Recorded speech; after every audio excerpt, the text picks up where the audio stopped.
Hey, we're Dicey Decisions, a group of friends who really like to crack each other up, and sometimes we even do it while we're actually doing what we're supposed to be doing, which is play Dungeons and Dragons. Uh, this is our first stream campaign, Finding Purchase, set in the world of Tal'Dorei Reborn. These crazy characters, and I mean my friends, not just their characters, will be trying to make their way through the heist adventures and the keys from the Golden Vault. Let's meet the cast. Oh, hello there. I didn't see you there. My name's Justin. I can't do this anymore. I'm Justin. I'm a network engineer, and I'll be playing your cleric. I hope you really enjoy our show and get into all sorts of shenanigans with us. Hi, everybody. My name's Daniel. My preferred pronouns are he, him. By day, I'm a healthcare data analyst and freelance writer. And I've been playing D&D in some form or another since the classic Red Box days, late 1970s, early 1980s. And when I'm not gaming or working or spending time with my lovely wife Leslie, I'm an actor in the local theater community. I count cooking, animated films, and rooting for South Florida-based sports teams amongst my greatest passions. And I will be playing Garrick Stillbraid in our adventures. And I want to thank you all for coming on this journey with us. I hope you have a great time. Hey everybody, I'm Scott. Preferred pronouns he, him. I'm a college professor, lighting designer, and production manager. I've been playing RPGs since the early 80s and currently involved in far too many campaigns as both a DM or a player. I'm also an avid board game player. Now, when not nerding out with friends, I love to cook and I also love to go hiking. For this campaign, I'll be your DM, and I'm really looking forward to sharing all our dicey decisions with you. Hi, I'm Amanda. I'll be playing Ashrina this campaign. I've only been playing D&D for a couple of years, but I absolutely love it. I'm super excited for you guys to join us on this, what I'm sure will be a chaotic journey. Hi, I'm Jack. I'm an environmental science teacher on the material plane. I'm so honored to jump into this group with these amazing people, and bringing Sliver to life is going to be a real pleasure and a joy. Thanks for coming with us. I'm Sean. My pronouns are he, him. I'm playing Kid the Rogue. I've loved playing games since I was old enough to sneak downstairs to the basement and watch my parents playing Treasures of Tarman on the television, so pretty much my whole life. I'm really excited to have this opportunity to play games and tell stories with my friends and to share that with all of you. So there you have it. Now grab a beverage of choice, maybe a snack, and enjoy all the dicey decisions that we make as we roll into tonight's episode of Finding Purchase.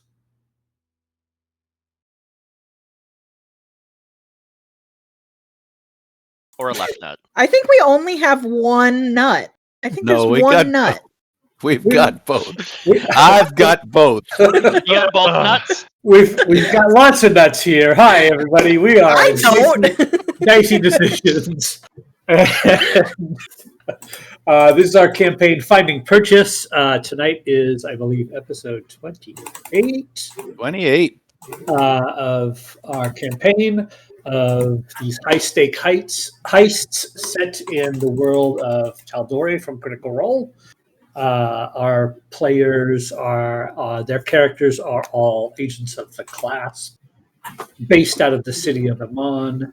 And when last we left, one of them, our esteemed cleric Tarlin, has fallen, and the group last episode attempted to bring him back from the dead with the help of a local priest of the Raven Queen, to no avail. Tarlin decided to stay put on the other side of the veil with his long-lost love, Joe, and is deciding to keep an eye on the group from the other side, but did not heed their pleas to come back. And he also left them all letters bequeathing some of his personal effects to them.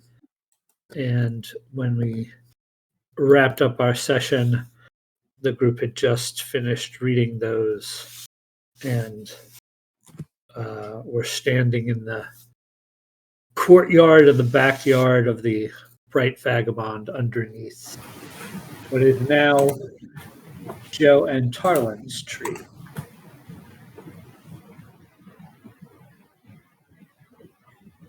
So where do each of you go from there? What do you need in this moment? What do you seek out? What do you go do? First thing I do is chase down Sliver and get my cloak back, because I've got plans for that cloak. And then I'm going to go look for a specific church. Okay. Which church are you looking for? The Moonweaver. Hey, Garrick, where you going, man? I feel a tug at my spirit. I need to commune. Oh, okay. I want to ask you some questions about gods sometime, maybe later. Okay. All right. See ya. Yeah, I'll be back soon, hopefully.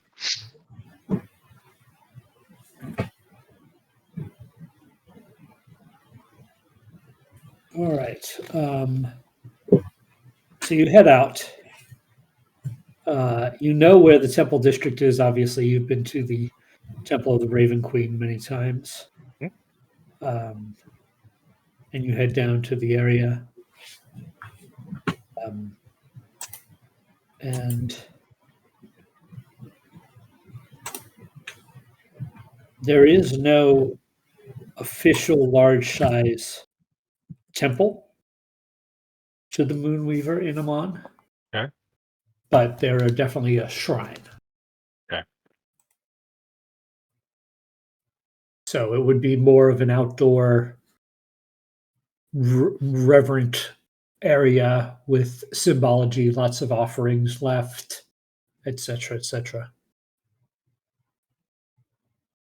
Okay.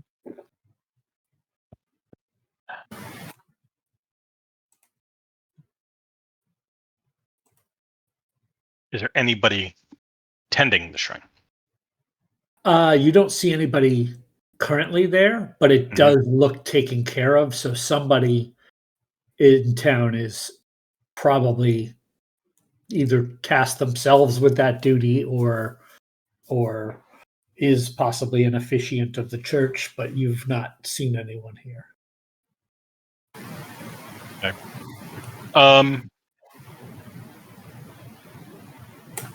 Is there, I assume it's like an idol or a statue or something that represents the Moonweaver here?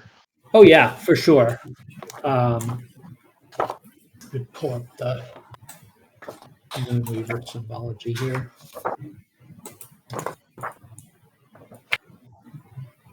That would be carved into a stone, the holy symbol, which, let me see.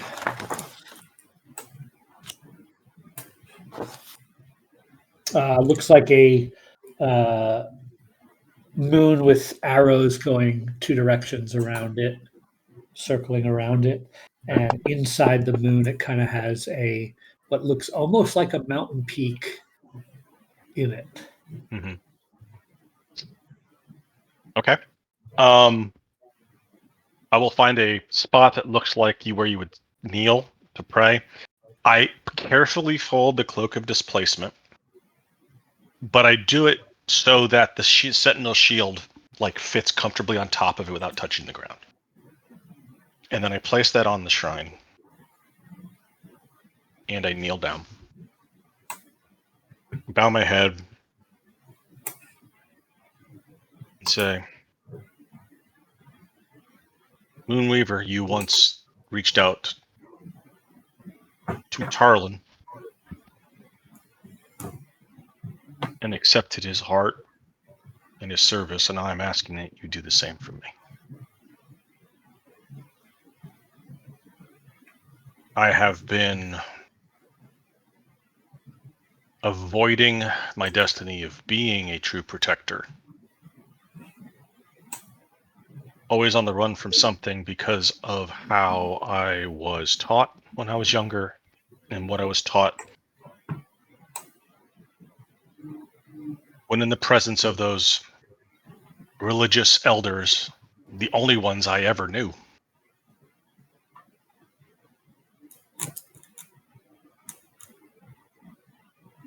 The Raven Queen, and I look up to see if maybe I get struck by lightning when I say this. By following the Raven Queen,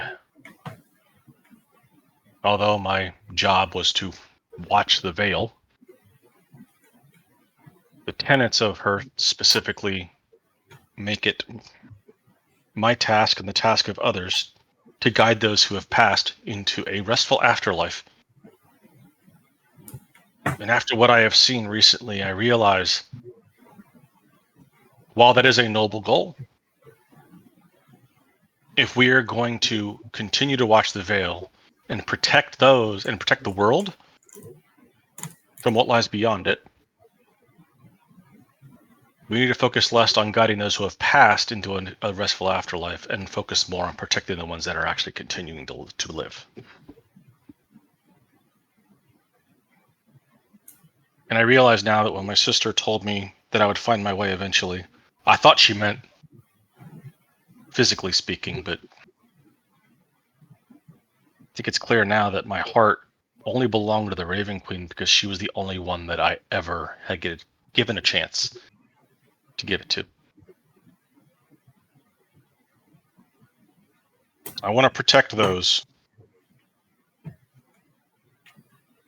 in my charge. I want to blend in with the shadows and use those shadows to continue to protect those around me. I want to get away from those who would call themselves the pinnacles of good, because usually the ones that have to announce that are the farthest from. I want you to guide my hands, my soul, my spirit, to allow me to fill my oath as a watcher, to not only watch the veil, but to watch the backs of those who would stand with me as we try to protect this world from the stuff beyond.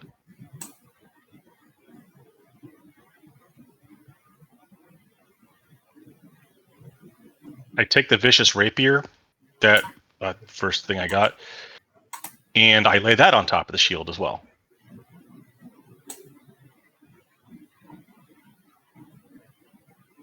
Allow me to protect myself better so that I can protect others as well. And hear my soul, hear my heart, know that I am sincere. And I pray that you will accept my plea and my offer of service. Not just in my own name, but in Tarlin's memory as well.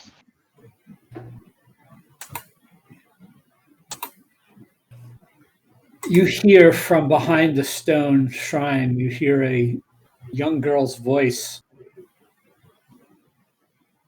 Are you okay? And she kind of peeks her head out. Oh, hello. It's a young halfling girl. And she says, I'm sorry, I didn't realize anybody was here. Oh, that's okay. You seem kind of sad. That was pretty heavy stuff. I had a friend, one of the few people in my life I would consider a friend,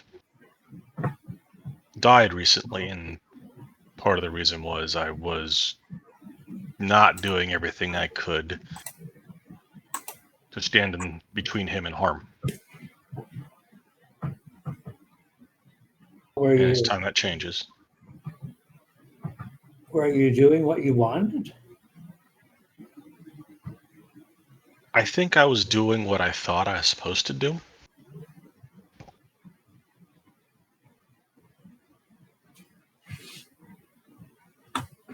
Life's no Oh. fun. Life's no fun unless you do what you want to do. I know. I mean, if it was up to me, I would go to retire on an island somewhere and build a log cabin and grow crops or something, but sometimes you have to put aside the ultimate desire in order to serve the world better. And once you've done that, it'll make you doing what you want that much more satisfying because you know you've done what you were meant to do.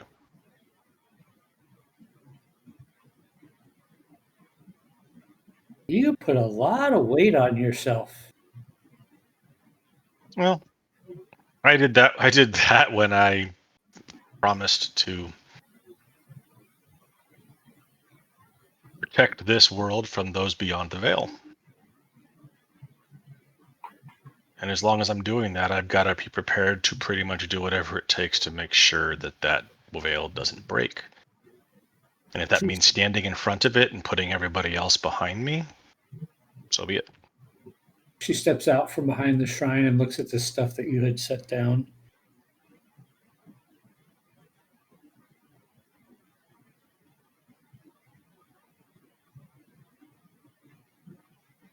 Tell me,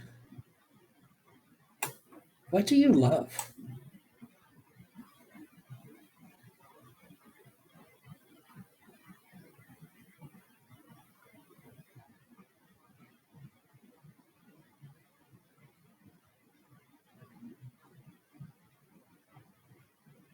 I love when I wake up in the morning and the sun is still in the sky because I know the world has not ended. And one more day, we've succeeded in our mission.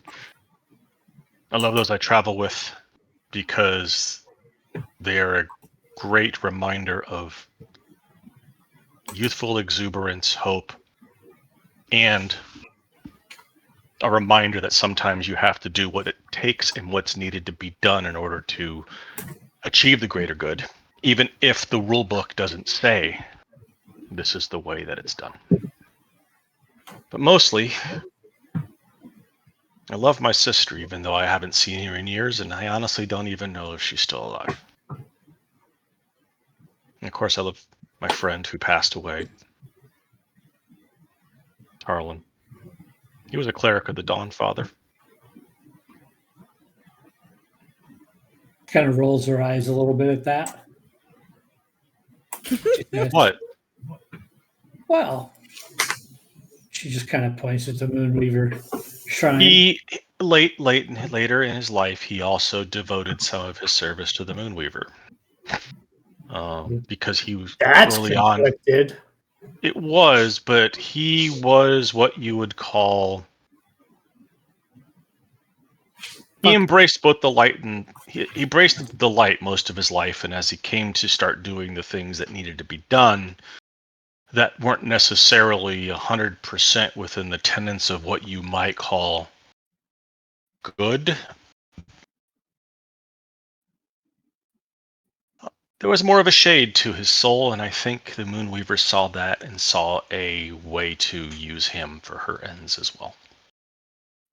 Luckily, the Dawnfather and the Moonweaver, despite being two sides of light and darkness, kind of have the same mission. So instead of only using one side of the scale, he became more balanced and therefore became more useful to the world. Now that you say all this, it makes sense he didn't choose to come back.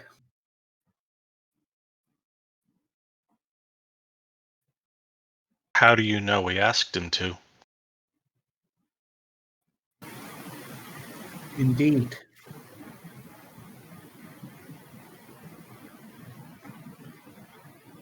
Insight check? Sure. Are you insight checking the god of lies? Only a 12.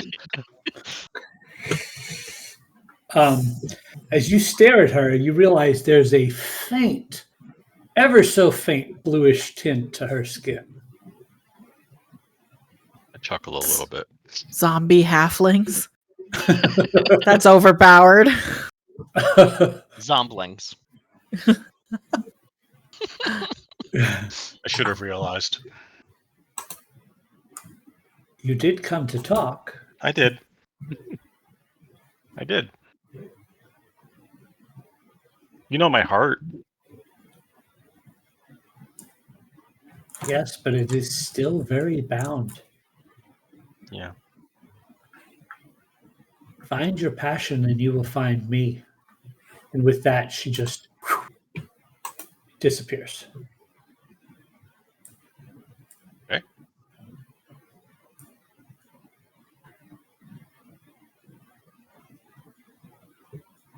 Slowly picks up his shield, picks up the rapier and kind of puts it on his back, like as a backup weapon. And the cloak, he picks it up, looks at it for a moment, and just has a thought and heads towards Gilmore's. They'd be closed at this hour. Okay, then I'll go tomorrow. I mean, you could still go there, but He'll go tomorrow. all right. What And then he's else? going to go back to the Bright Vagabond and sit at the base of the tree and just talk to Charlie. Okay. Anyone else have any needs on this night? We have to take the bodies back to Whitestone at some point, correct? That was in his letter, and his last wish was that he and Joe's body travel and get buried in Whitestone. Yes. So yes, but probably not before Tuesday. Correct. That's fine. When Sliver has when Sarsaparilla has his concert. Excuse me. Yes, and Alistair at the Church of the Raven Queen would have said that he will tend to the body until you are ready. So you don't have to worry about that body. Who exhumes the husband? Do we leave that to the church too? I mean, the husband is right there, right? You're muted, Justin, if you're talking. I was whispering and it didn't pick up. I was singing let the bodies hit the floor.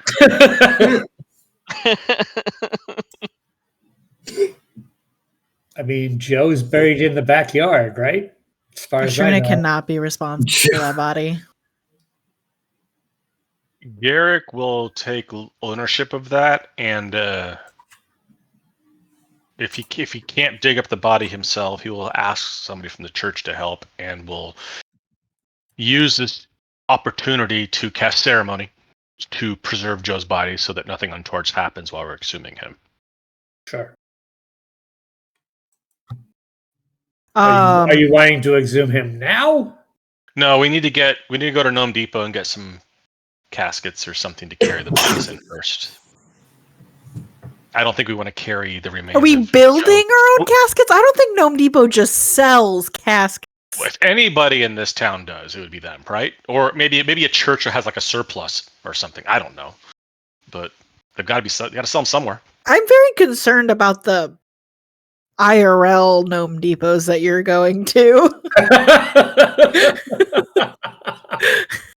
I mean, a supine box is what he's really Pretty much. going for.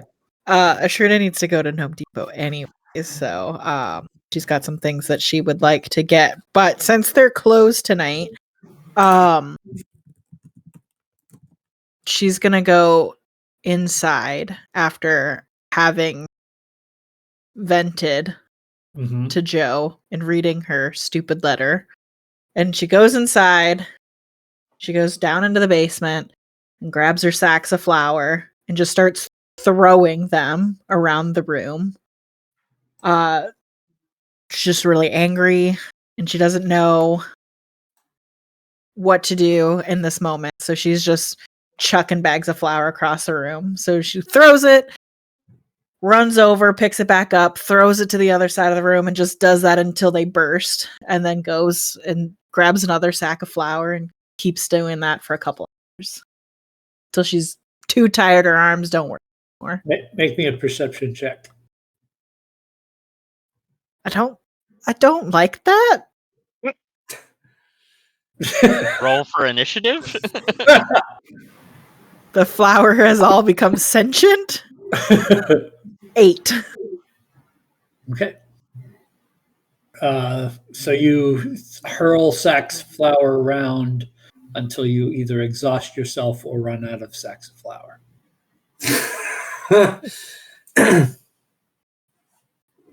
Fair enough. Is there anyone else have any needs for this evening? Kid doesn't really have anything to do at this point. Everybody has kind of left or is throwing a tantrum. Which, I mean, valid, like totally valid. So, I mean, the first thing, I will go and find Ashrina's mom. Yeah. And I will ask if there is a place to stay, because I don't really have anywhere else to go. Yeah, there's always a place here. Can I have one of the rooms upstairs? Of course. All right. Tarlin always said any of you would be able to stay. Oh, that'd be really nice. I'm gonna do that then. Thanks. As you're talking to her, you see Esquire go down to the basement, and like it's 2 steps down the stairs, and then he just slowly backs up and shuts the door.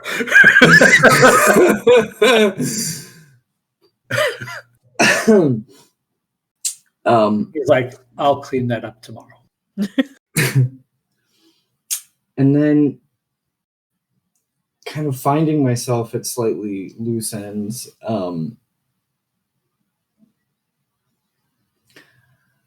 I will just go for a very long walk and try to clear my head and shake off the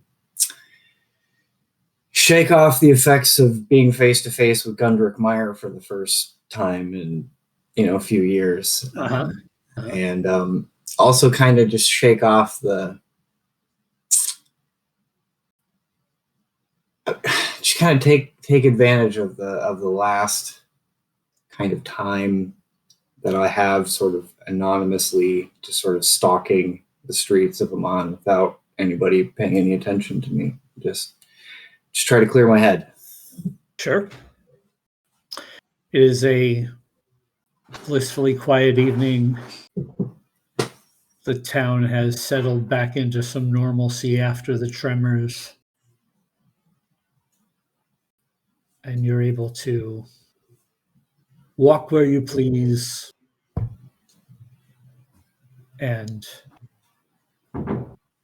walk around unfettered and unmolested, as it were. I stopped for a while kind of in front of the Church of the Dawn Father and kick rocks a little bit, you know what I mean? Shake my proverbial mental fist, just like a tiny bit. But, just kind of wandering around the temple district and just kind of thinking a little bit, Tarlin and Garrick really get a lot of solace from that. And I don't, Kid doesn't really have a lot of that. And so, just kind of thinking about, what that might look like for him, right? What belief might look like for him, in a way that,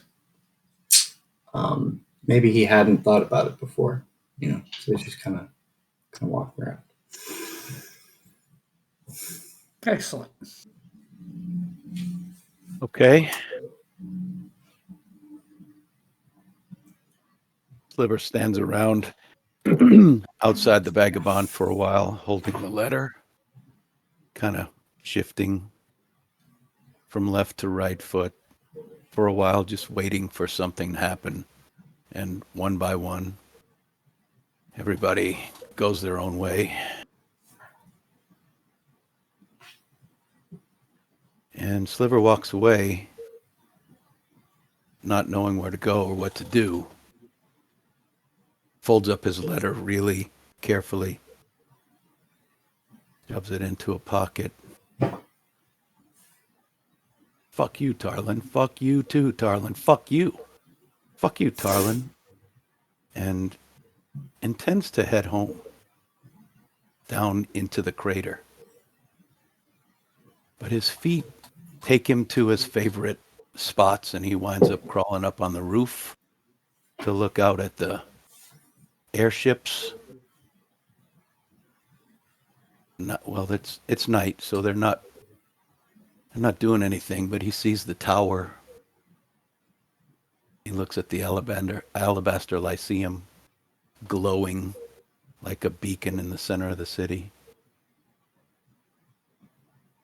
Okay. All right. Not a thing to lose. Climbs down and walks across the huge central courtyard into the alabaster lyceum, looking for the first person he can see that looks like they know what might be going on. You find a robed gentleman who is kind of partially standing guard, partially doing their own research. Can I help you? Cheerio, Governor. Hey, how's it going tonight? Hey, I'm looking for one of the professors or a dean or something like that. What you say? And you are? I am a prodigy. His eyebrow goes up really high. A prodigy of what? Well, that's for the dean to say, not for me, not for you, right? Hey? It's a little late. Just one person. I'm sure they're up. I'll buy him a brew. Buy you one too. Will do, Governor. What you say? Not really interested in any alcohol right now. Maybe perhaps I should just take your name and information and you can come back in the morning. I will. Oh, I see your game, eh? I turn around, turn away from him and dig in my coin purse, make it jingle, pull out 5 gold. What do you say to this? Just one dean? Just one professor? Don't care who?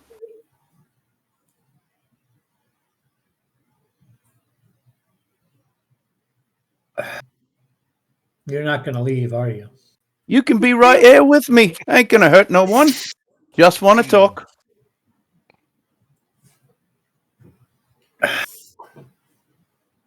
I will see if anyone is available. Tell him Dandy Tom Sweep's outside waiting.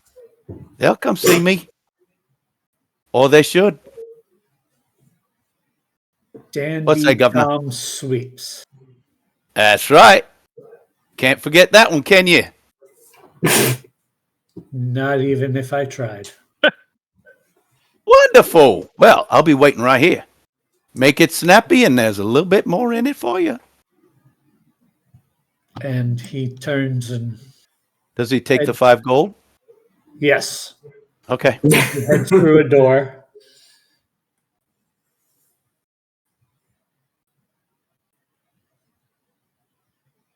And coming out with him is a little old lady. And she's using a cane to walk. She's human, but she's probably in her 70s or 80s. She comes up and she says, "Well, you caught me between naps. What is it you need? Some serious research or something or other, right?" No, Mum. Not at all, Mum. You see, wondering what it takes to get in here and get a foot in the door. Looking for work, looking for teaching. I'd be a right good student. Maybe your student. Just need someone to say yeah. You want to study here? Well, you bet I do. Just give me the word. What I got to do? Well, how good are your reading skills? I can read. I can write. I can cast some spells here and there. Know a little bit. A little bit. What spells do you know? Well, I can clean stuff up. Presto changeo, digitalis. That one, Yes, I'm make quite things right aware. smart. I can call people names and give them a little headache. That one. Making fun of people. It's not very nice, but can do it. Makes them hurt. And can send a secret message through the air without speaking. Can do all that. Why is it you want to study here?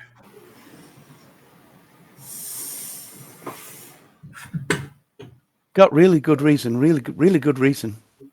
Can't say it yet. Can't say it quite out loud yet. I'll tell you later if you take me on. I think I'm going to have to hear that reason. Sliver looks left and right, looks at the guard. Not out in the open, ma'am. Not out in the open. It's personal.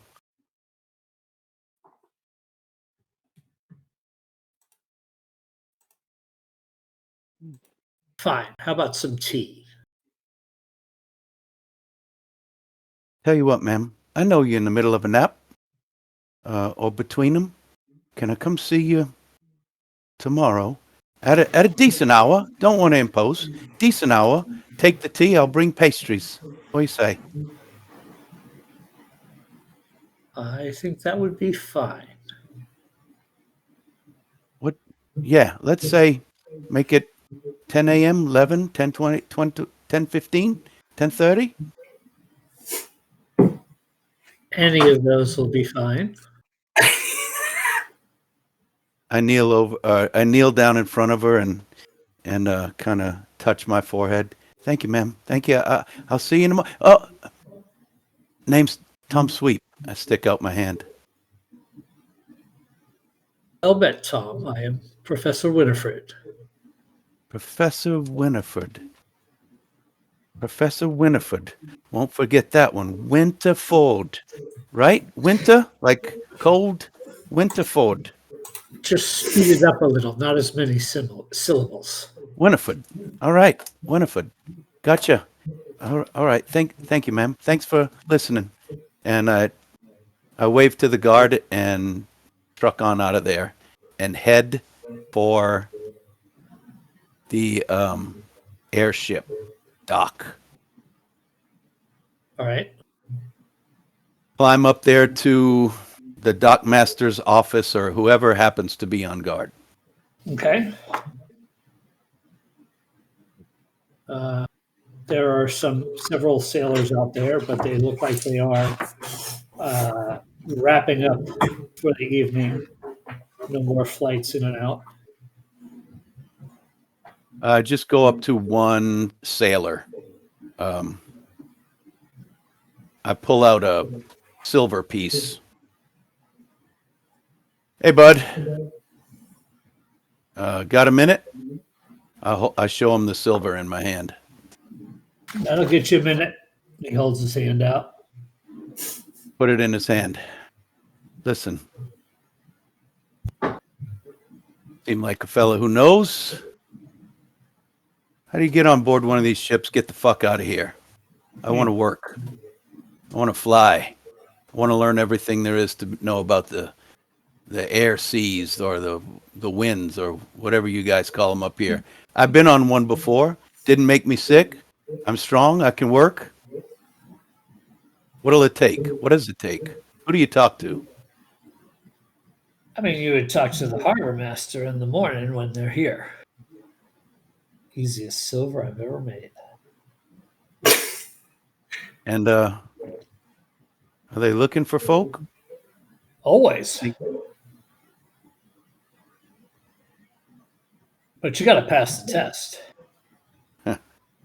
Yeah. And Sliver's just looking out into the night sky. Yeah. All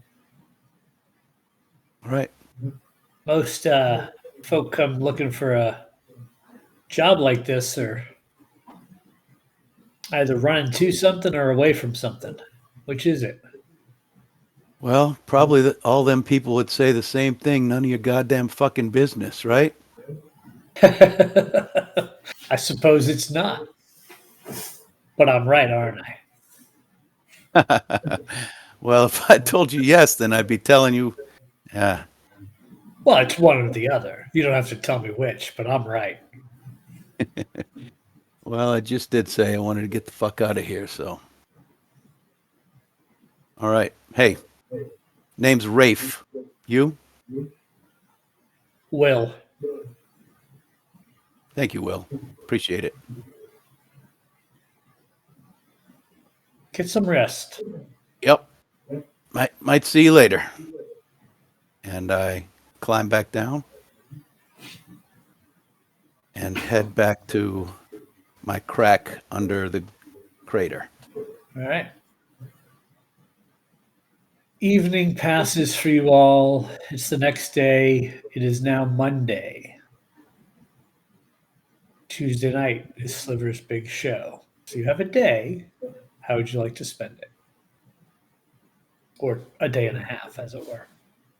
The show is at the Lion's Lancet. The Laughing Lavia. I thought it was something Eventually, it's lava. fine. The largest tavern in Amman. Cool. Okay. Ashrina's gonna get up. And again, don't feel obligated to fill this time. You could say I'm spending time on my own or whatever. But if you have things to do before Ashrina the show, for sure does. right? Ashrina's gonna go down to Gnome Depot. And she's going to look for paint, specifically outdoor paint, that can withstand, weather changes and whatever. And she's looking for black, dark blue, yellow, orange, and white. So you get to Gnome Depot and, you get to the paint section and you're standing there and you're wanting to figure out where to pull some paint and get some different colors mixed. And there's nobody in the paint section. There's just nobody there. And you're just kind of standing there for a while. You'd say there's nobody gnome. Gnome buddy gnome? I'm just trying to emulate the true Gnome Depot experience. Honestly, though, the true Gnome Depot experience is there's only people in the paint section. You want anything else? Ghost Town. But eventually, walking up is a male drow wearing a little gnome hat, and his little vest. That's poor sap. Ashrina just looks up at this guy and looks at his stupid hat. Can I help you? Yeah, I need paint. I need outdoor paint that can go on something and it'll withstand rain and mud and all that bullshit. Is it going on stone or wood or canvas or? Our cart's made out of wood, right? Yeah. Yep. Mm-hmm. Okay. Yeah, it's going on wood. Oh, that's easy. You're looking specifically for paint, right? Pigmented stuff, not like a stain. Yes. They don't make stains in oranges and yellows and all that. I mean, they get pretty vibrant, but not anything as bright as a standard pigmented paint. No, I want paint. Paint would work. Okay. Sure. What kind of wood, if you don't mind me asking? Cart wood? I don't know. You could tell this guy's like really into this job. Uh, I don't know, like the standard would you make a cart out of? It's like brown. Okay. Just just probably pine. It's not like, I mean, if it was a nice hardwood, it would be a shame to paint over it because then you got to sand that off if you ever want to stain it. It's just Anyway, there's a color chart over here. I'll mix it up for you. You just tell me how much of each one you want. How much I need of each. I'll just go with like 2 cans of each color. Well, I don't need to paint the whole cart. I want to paint. I'm painting some words and like 2 pictures. That's all I need. So like just give me 2 cans of each. Probably a gallon of each color will be fine. Yeah, that sounds great. And like all the things that you need to go with the brushes and whatever. But I want black, dark blue, white, yellow, and orange. Oh, all right. So black, white, blue, yellow. 5 gallons of paint. And how many brushes you think you want? You want a brush for each color, or? I'll take a brush for each color. Okay. And 1 extra brush for like, blending if I need to blend some colors together, whatever,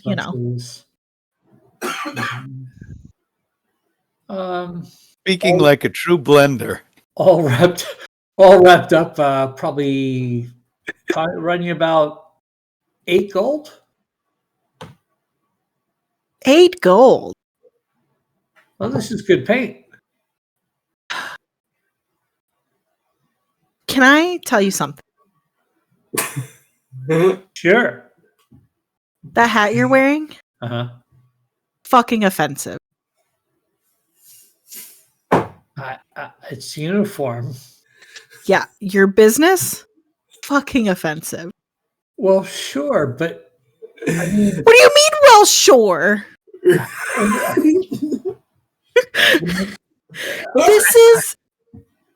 That's racist at best. Cultural appropriation at least a little bit. Ashrina just pulled out the race card. Jesus. Listen, I'm happy to let it go. 5 gold. All the paint, all the brushes. Wait a minute. Because they make me wear this hat, you're gonna extort me for. Don't think of it as me. Don't think about it as me extorting you. Offended, but she would be less offended. Listen, we're sticking it to the man. I mean, yeah. If my drawer comes up short, they're going to come after me. What do you mean sticking it to the man? I'm the man. Listen, you deserve better working conditions anyways. You seem like you know so much about gnome improvement. I think you should open your own less racist store. I'm just saying. I know a couple prime locations. Really? Mm-hmm. Rouse with an E apostrophe S. What would I call it? You know what? I didn't want to say it. I was thinking it. Gnome Depot and Drowse. Oh my gosh. Is there just race hardware?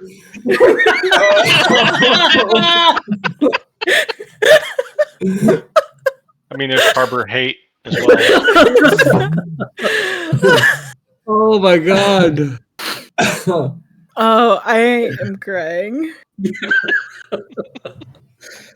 I'll tell you what. Let's do 5 gold. And would you be interested in being like a partner if I were to open that store? I know how to move some goods. And I need some financial backing if I'm going to be able to do it. Of the year. Huh. Okay. What would the pay split be? Well, I don't know. I mean, we could figure that out. Okay. Alec, what's your name? You bastards. No,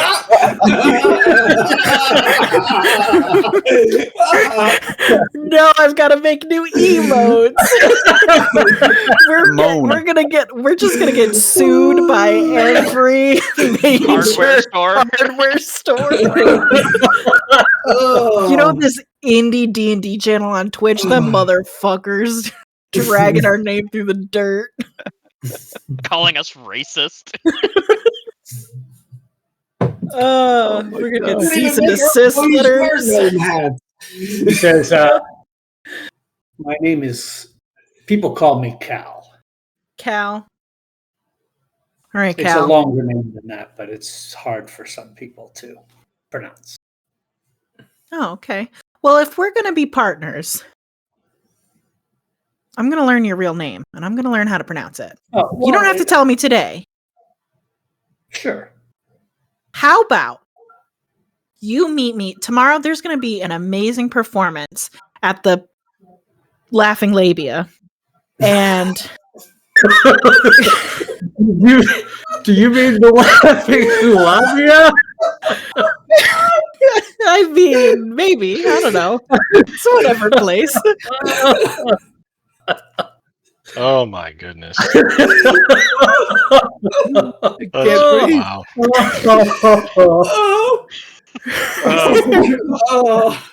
I'm done. I'm not playing tonight. We can introduce my new character next time. This And is he the said- comedic relief night after last week's heavy episode. It's just the. I'm here to please. Yeah. Oh, when you say that, he's like, "Oh, is Samfier Goldenbeard playing?" No, fuck that guy. We got the newest, best up and coming artist. What's their name? Sassafras Silvertongue. That's wrong. Fuck that. I know that's wrong. Sarsaparilla Silvertongue. He's like Prince. He changes his name occasionally. It's fine. So someone new's coming to town calling themselves Silvertongue after Goldenbeard's been around for a while. Listen, Goldenbeard's old news. Although he's a great artist. He might be coming around, the Bright Vagabond sometime soon. But yeah, Sarsaparilla Silvertongue is performing his debut performance tomorrow at wherever, and I'm gonna be there. You should come meet me for a drink and we could chat more about this job opportunity, this business venture that we could potentially partake in. I like it. We're gonna stick it to the man. No more gnome hats for you, buddy. Well, I kind of still have to wear it today. We'll see. Yeah, I guess it's fair. I need you to make at least a little more income until we get there. Save your pennies, my guy. All right. All right, I'll hand him 5 gold. 5 gold. Okay. And you have your paints. Go ahead and rip him off for the paint. Do you do this to people in real life, Amanda? Just what a shrewd business person you are. God, I could see you talking people out of coffee at Starbucks. No, listen. The lady at my local Starbucks knows my name and my order. It's it's bad. Yeah, same. Except it's not Starbucks for me, but Yeah. but yeah. Well, So she's gonna take her paint and she'll wave bye to Cal, and she's going to go home to where the cart is, and she is going to start working on painting some stuff on the cart. So she's going to start so this will be on the side, and she's going to start on the far end, and she's going to just draw she's going to sketch out like a crescent moon on one side, and then she's going to sketch out the crescent moon with the white, the black, and the blue paint, and just kind of like outline it all together and make it look really nice. And then she's going to do her best, like kind of loopy scrawl and write out Mr. Brightside on the side of the cart in white. And then on the other end, she's going to paint a sun with the orange and the yellow. And she's going to brandish their cart with Tarlin's nickname. Now, is this a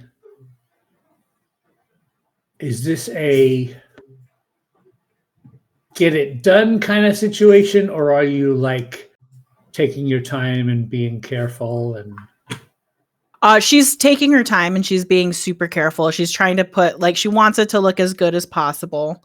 Okay. So she's taking as much time as she can. She doesn't want to talk to anybody. If anybody comes over, she's like yells at them to get the fuck away from her. Like, she's just in the zone with this cart, and that's all she wants to do. Well, given that and your inherent skills in certain areas, give me a sleight of hand check. Slightly not as good as the rest of the cool things I can do, but yes, but better than your performance check.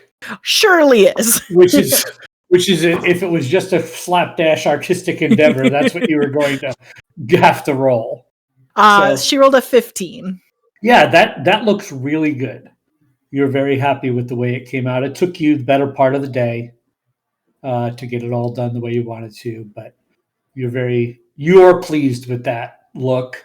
You're not looking at it from the point of view of like a master artisan or anything like that, but you are it came out the way you wanted it to. Okay. She's going to take the rest of her paint, if there's any left of whatever colors, and she's going to just gather it up and bring it downstairs into her little flower pit and store them in the corner. Sounds good. All right. Is there anything else anybody needs to do before the semester? Yeah. Also me. I'm All right. going to go find Sliver. Okay.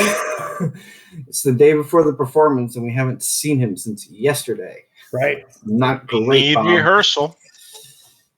Well, yeah, but we also need Sarsaparilla Silvertongue.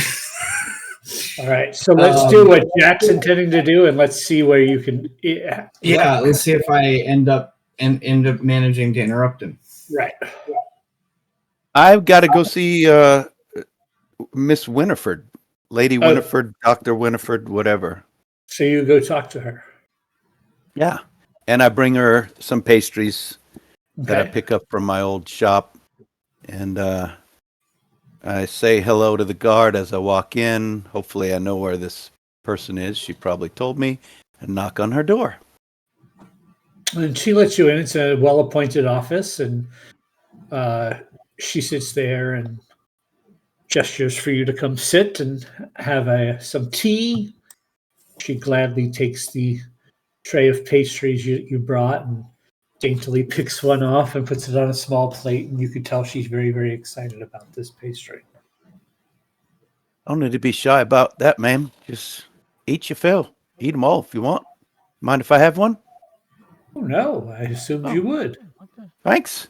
I'll shove half of one, like a half a donut in my mouth. So, why us? Why here? Why now? All the whys. Well, can't see there's much use in lying to one like you. Got to tell the truth, right?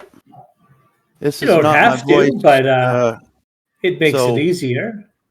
I introduced myself as someone else, and that was not my voice. And so it was just to get in the door and ask you if you think I could,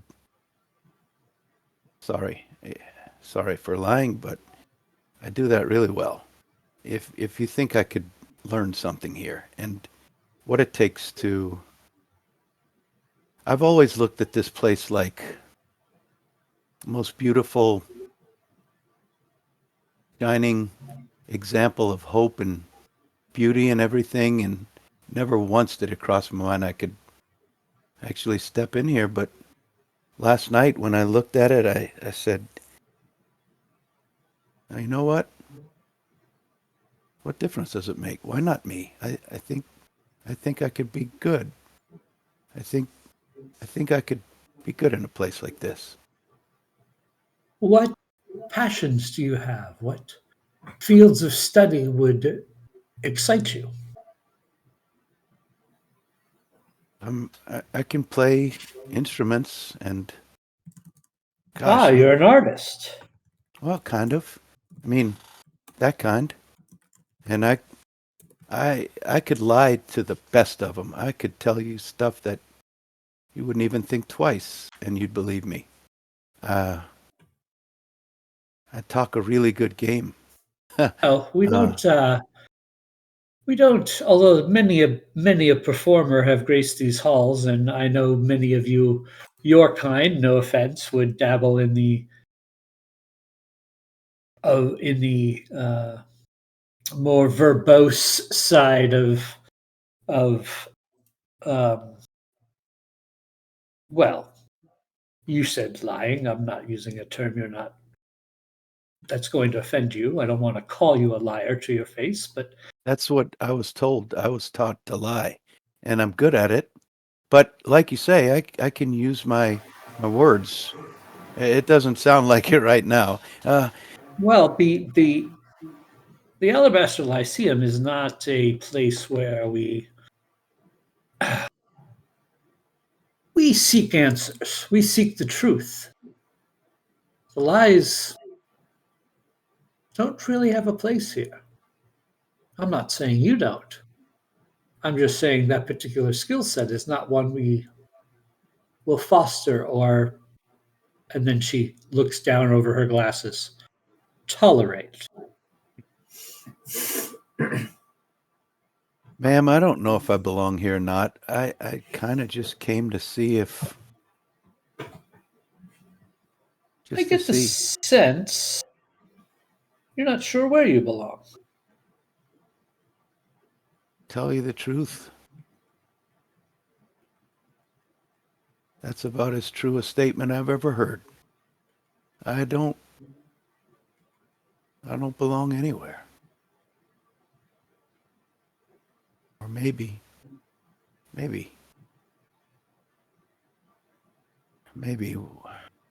yeah. Nah, I don't know. You're right. You know, most people I've met that feel they don't belong anywhere end up belonging everywhere.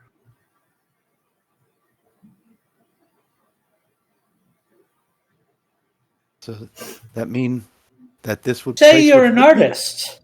Yeah, Play me a song. sure. There you go, Scott. That gave Denethor vibes and it creeped me out. There are no tomatoes on the plate.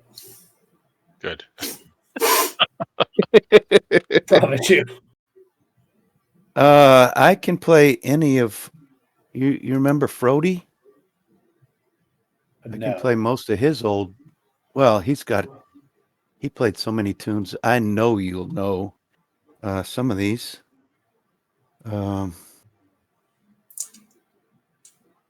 Shoot, how about The Silver's Gone, Go for the Gold?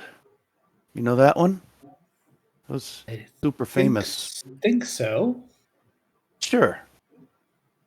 So I pull out the mandolin from under my robe and drum it, tune it, and then I play The Silver's Gone, Go for the Gold. Give me a performance check.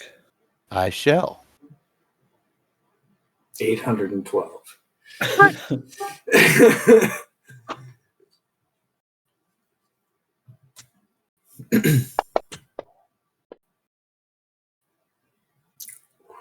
$26. I was close. So You gotta save it for tomorrow, buddy. sounds are coming out of that mandolin that you're not even sure how you're making it. It sounds so good. And she says, "Well, I think we have found your true talent. I don't think studying in a dusty old library will suit someone like you. However, if you have need of information, come ask me."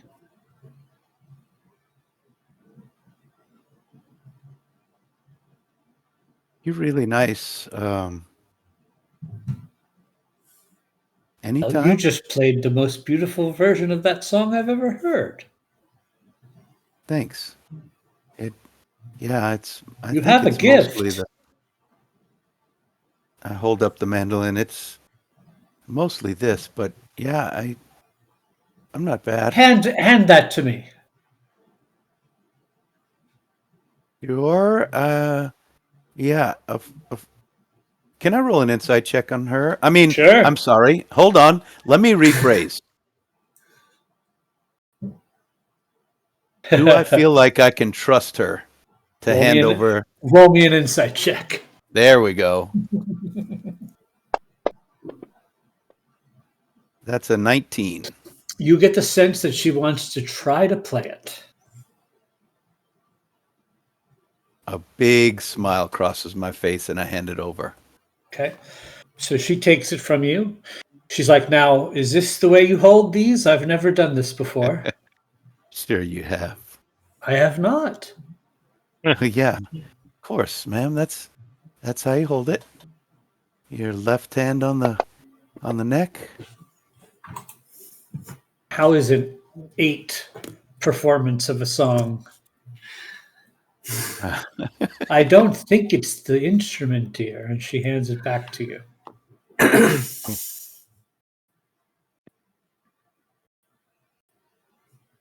So when I said I could lie real well, I do that kind of thing to people, but I'm not lying to you. Can I, if I come by again to ask you for information, can I bring some pastries and have a cup of tea, maybe? I think that'd be nice.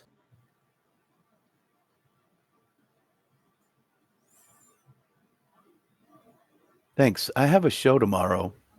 My first. Really? Want to come see? Want to be my guest of honor? Where's it at? It's at the Laughing Lamia. Wonderful. What time? Latia. What Not time? her. Happy hour, actually. They gave me the shittiest Oh, good. time slot. Right after dinner. Exactly. However, I did say she was old.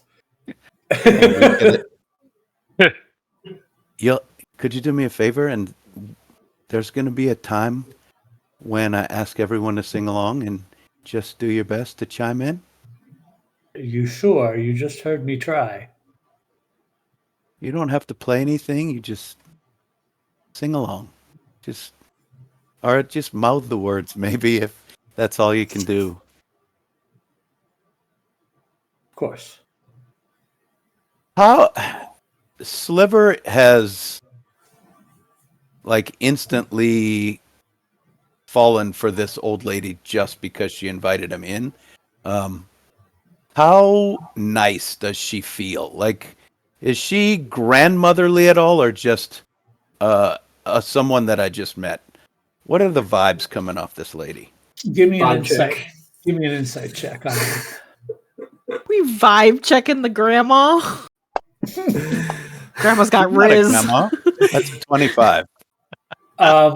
She is intrigued by you, and she sees a project. I can fix him. Mhm. Grandma's got riz. Ugh. You can Thanks. tell that she wants to help you, but she doesn't want to help you in the way you want to be helped. She sees something in you that she wants to foster. I mean, you I rolled a don't know natural how- 20 with Yeah. the insight check, so you can tell what.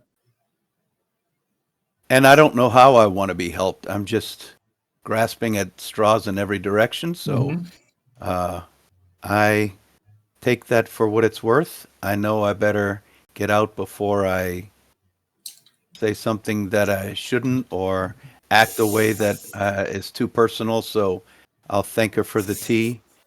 I look forward to next time. And tomorrow. yeah. Hey, bring lots of people if you can. That's let everybody know. That's going to be really fun. I'll see what I can do. I've got flyers, so I'll Did you spread 'em leave her around. one? I don't. Yeah, sure. I pull out a flyer and hand it to her. Sure. It just says Sarsaparilla Silvertongue, Laughing Lamia. How do you pronounce it? Lamia. Labia. Lamia. Stop Lamia. it.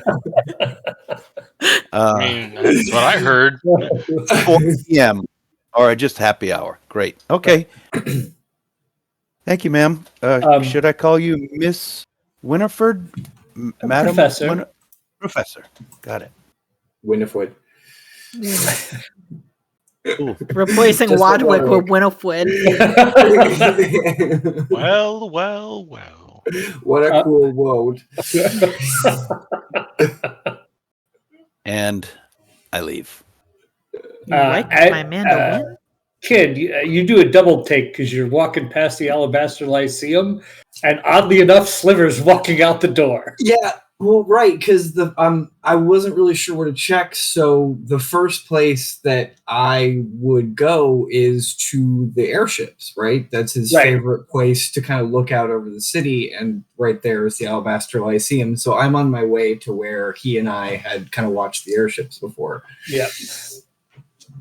So I will kind of walk over. Hey, we were looking for you. For me? Yeah, you're the sarsaparilla of the hour, I guess. Yeah, tomorrow. Well, Yeah. but, I mean, we're all at the Pride Vagabond. We wanted to see if what you needed, what help you needed to get ready.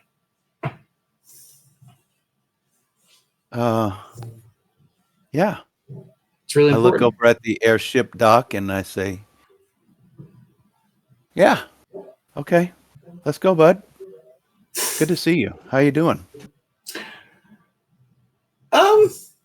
Well, terrible, but hanging in there. How about you? A-okay. A-fucking okay. Yeah. I surprised to hear that. Why? I'm good. I'm good. Got a big show tomorrow. Looking forward to it. Yeah. Hey, you ever think about gods? Ever think about the gods? Just about killing them. Just about, just killing them and passing, just a fancy. You ever think about God? God, what a heavy conversation. You're like, hey. Think about dying? Sorry. Yeah. No, when not really. when- I mean, recently, talking to one kind of gets you thinking about them. you talk to one? I think we all did. I know I did. Did you? I think so. I don't know. It's hard to say. It didn't look like. It looked like a lot of things.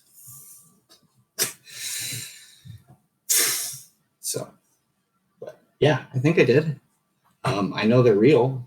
I don't know how much I like them, but I envy how much peace they seem to bring Tarlin and Garrick. Yeah, well, Peace. I guess we both talked Hey, to I'm the not same in his one, head. right? Must have been the Raven Queen, right? That's what it seemed like to me. I mean, I can, yeah, I think so. I mean, I honestly don't really know my Moonweavers from my Raven Queens, but I would guess, I'm gonna guess, yeah. All right. So how do you pray? How do you talk to one without going through all the ritual and the rigmarole? And how do you? Let's do this together. All right. As we walk, let's just see if we can talk to the gods. But I'm not talking to that crazy, insane, disgusting god of death, whom I hate. You know, I think. Come on, let's do this. Let's pray and let's see if it happens. Let's just take this as a challenge as we walk to the vagabond. And I choose Changebringer because Changebringer don't give one fuck. Got it? Got it. All right. So, what I learned talking to this god last night is, now, you know what? Garrick told me one time, the Raven Queen used to be a human, and they tried to pull morals on me. So listen, I think gods are not good and gods are not bad. They don't know any more than us. So, Changebringer, hear my prayer, I say as we walk down the street. Do it, kid.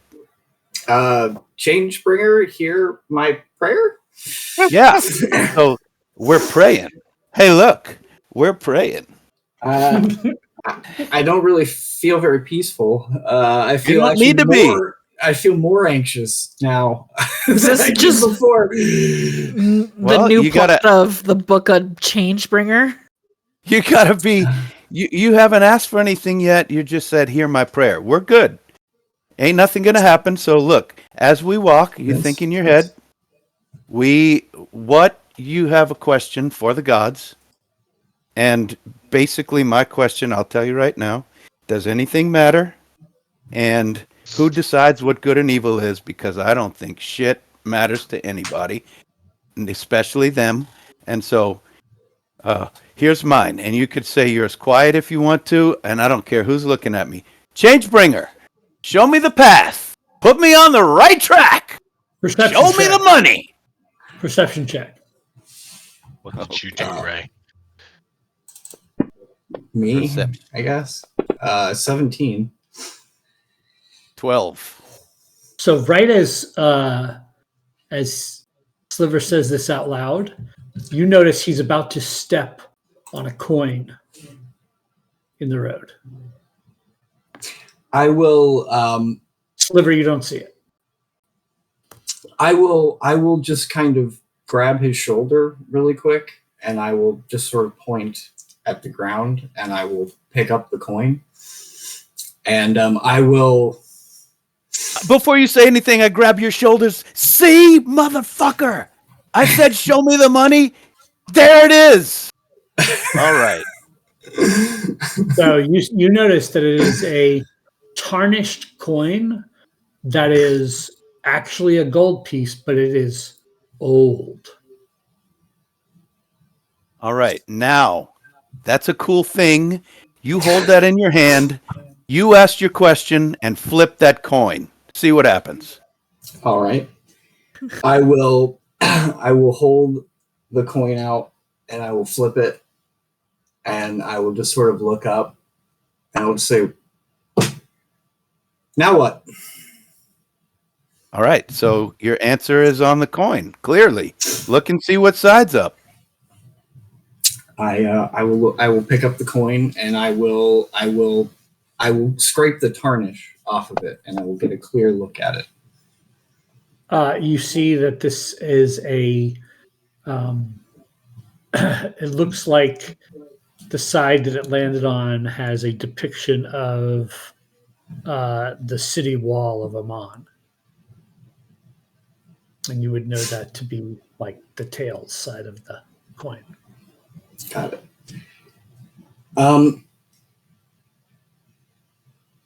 I don't know about you, but that was crazy. And of course, Here's what I think, Sliver. I think heads or tails doesn't really matter, and I I think you're right. I don't think the gods are good or evil or anything else. I mean, if a human can cross to the other side of the gate and become whatever the hell we saw, then, I don't know what good they are or not good they are. But I see this wall, and I think about the 5 of us choosing to do what we thought was right and sacrificing for it and saving every person inside this wall. And I think that that's who decides good and evil. I think it's us every day with everything that we do. Fuck the gods. It doesn't matter. They don't matter. What matters is you and me and Garrick and Ashrina and the choices we make to honor Tarlin. Are you holding the coin when you say that? I do. I am. I'm kind of gesturing it at Sliver a little bit. The coin warms slightly in your hand as you give that speech. Good, because I've got ideas about what is right and what's wrong. And I think I'm going to, run them by you, I guess, as we walk. Good. I'd like to hear him. Yeah. Basically, fuck the people that we don't like. Take everything they have, pauperize them, and chastise them in the street. Make them beg for death. I will sleight of hand the coin into Sliver's purse. Nice. Go ahead and roll that, and then Sliver, give me a perception check to see if you catch him do it. That's a 30. You don't catch him. Yeah. Oh, There ain't no way in hell. There ain't no way in hell. That's That's So you just the kind of- perfect time for that roll. You just kind of feel this like warmth spread through you a little bit. Just Oh, no, I kind of bead. this sort of no, not, and eat myself. and I'll sort of kind of I'll I think that sometimes people deserve consequences for their actions, and I have been the consequences of those actions more often than I care to admit. And it's a really, really hard road to walk, Sliver. It's not fun. It's not pleasant. We I don't consider wake up every ourselves the day. good guys. Right? We're the good guys now, or at least we see it that way. But we have stolen and killed everybody we met in the last few weeks. Months. Not true. I can think of a whole lot of people that we have protected and cared for and rescued and saved. And in fact, the only people that we have killed have been in the process of trying to, kind of kid looks around, remove everybody from existence, literally. So weighed against that, I think we did the right thing. But I think that we also have to be mindful that the right thing has consequences and is heavy. And it's not...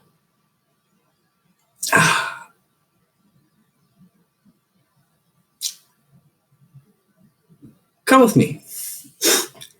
And I'll take Sliver, and we'll go for a walk. And we will go to a small monastery in like a rundown part of Amman, and the head monk there will greet Kid as though he has known him for a very long time.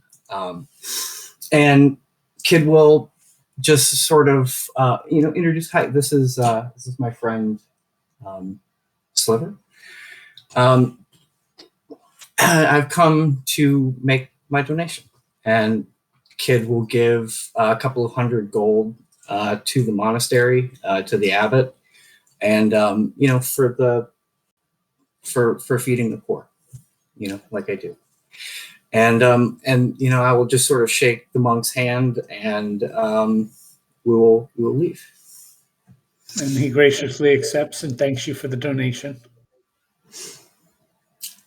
And as we walk away, I'll kind of look at Sliver and say, I don't steal anything. I don't want anything. I don't own anything. The only things that I've taken in the time that we've known each other are from people that stole it from other people. The only Bless you. thing that it's good for is doing good for other people. And sometimes that looks like buying a rapier. And sometimes that looks like giving money to a church. And so, the thing that I have always cared about are the kids, are the urchins, the ones that come to the class, that go anywhere because they don't have anywhere else to go. And that's who I do this for, and that's my greater good. And so I just wanted to show you that. I don't know about gods or anybody else. I just know about the people here in Amman that will be at your show tomorrow and that want you to succeed. So, and I know at least 2 more of them that are at the Bright Vagabond, and really, really like to help you get ready for the show tomorrow, huh?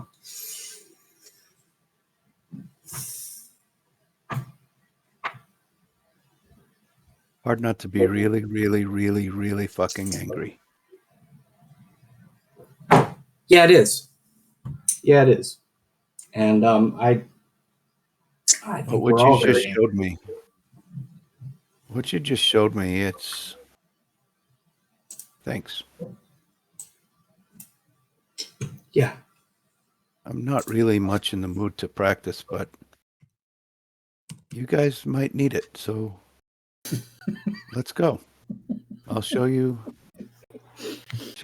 how you can help. Yeah, I think we're going to need all the help we can get, Sarsaparilla. I really do.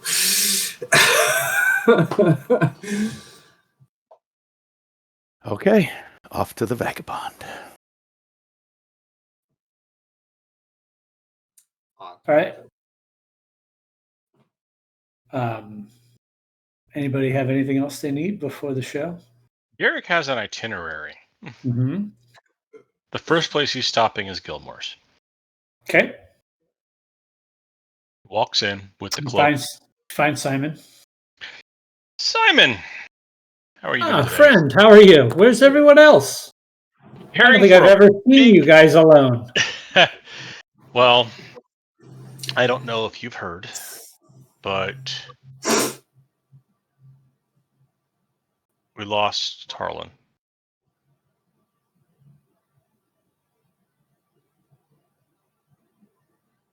He's gone. No. You guys are too rich. You come in here spending money all the time. You raised him, right? We tried. He made his own decision to not return. He made the decision to stay in the afterlife with his past deceased husband, which, to be fair, is understandable. No. He invited me to the Christmas party. You're still invited. It's just... No, I know, but like he read us that story. I know. And normally I just know that you, like you said, you see us a lot, and it felt like you should at least be told personally about this. He fell defending Iman. It's the most... Well, yeah, you guys came in here and were headed off to find out what was with the tremors. Did you figure they stopped? You figured it out. We did. But it killed him? Yeah. Yes. Well, that fucking sucks. Yeah, it does. And related to that end, I wondered if you did exchanges. Well, we buy and sell. What do you need? He puts his cloak of displacement on the counter. Oh, you were so excited to get that. Yeah, until I realized that it basically allowed me to avoid my role, my place, and gave others an excuse to look past me when they should be looking right at me and not at others, which is part of the reason we don't have Tarlin anymore. Oh, I don't want this cloak, so even if you can't exchange it, I'll sell it to you. But I was hoping you could exchange it for a cloak of a regular protective nature.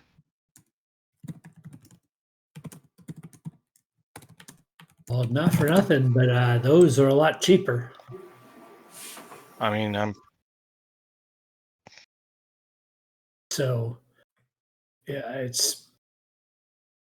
I mean, yeah, I could give you 10 cloaks of those for what this thing costs. well, then let's make a deal. I don't know how much they're worth, but I trust you. I would like the cloak. Take this, subsidize the cost of the cloak, and then whatever's left, let's just put it in a fund. Can we do that? Like have a line of credit here, so that if we need something in an emergency, we can just have a line of credit next time we come in, have this money toward whatever we need. Sure. Yeah. Then let's do that. I'll pick this cloak, whatever it's worth. I tell you Subtract. what I do. I tell you what I do. Mhm. I'm not going to tell the boss. Okay. But I'll just sell this cloak again. Okay. And whatever I can get for it minus the cost of the new cloak I'm about to give you will be the line of credit. Just don't tell the boss. I won't say a word. I promise. Right. Because me and Gilmore chat all the time, but I'll make sure not to bring this up.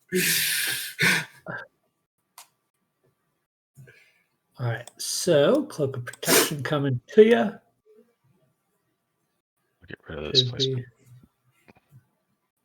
And I'll take that one off you. Yep.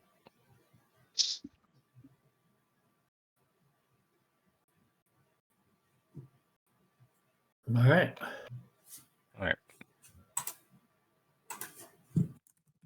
All right. The next place he's going. Hey, obviously, he says before you leave, he goes, yeah. How's everybody taking this? About as well as you might expect. Some harder than others. For the most part, we're pretty young. So, is there a service or anything? I don't know. He in his last request to us asks that his and his husband's body be removed to Whitestone, which is what we're going to do after the show. You should come to the Vagabond. Is it Tuesday or Monday? What you got? Today is Tuesday, so okay. Today is Monday. Today is Monday. Show is Tuesday. Tuesday. We are the day before the show. Right. Tomorrow night at the Laughing Lion, not the Bright Vagabond. Right. Tomorrow night at the Laughing Lamia, Sliver, under his stage name, Sarsaparilla Silvertongue, will be performing his first concert. I think you should come. I'll be there. Great. I will. Shit, I gotta get off work. I'll be there. It's gonna play "Welcome to the Black Parade."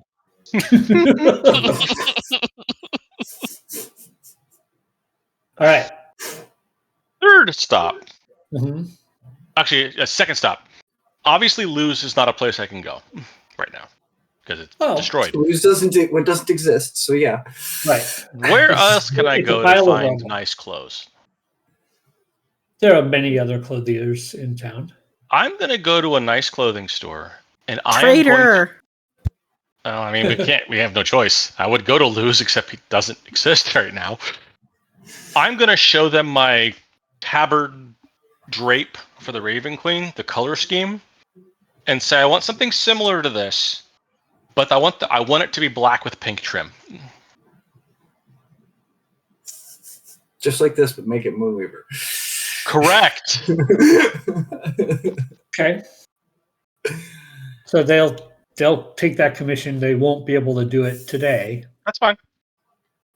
but you can order it for sure. All right, I will do so. Okay. Once I've got that worked out, the next stop is a bookstore. All right. I'm looking for a nice leather-bound blank book that people can write in, something like a journal or whatever, as well as a pen and ink set.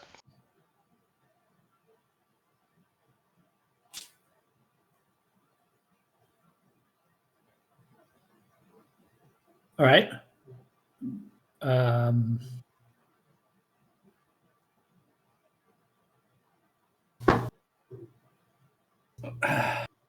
You find a nice kind of hole-in-the-wall, dusty old-looking bookstore called Deliberately Literate. Okay. And there is a little old man behind the counter, really thick glasses, reading a book. What's his name? Bastard. Bastard. Johan. I was just still ruminating on how just very pleasant, deliberately literate is. Thank you, random name generator on the internet. Yeah, it did good. Did it name the laughing labia too? No, that came out of the actual Tal'Dorei book. Mm. Oh, I'm sorry, Matt.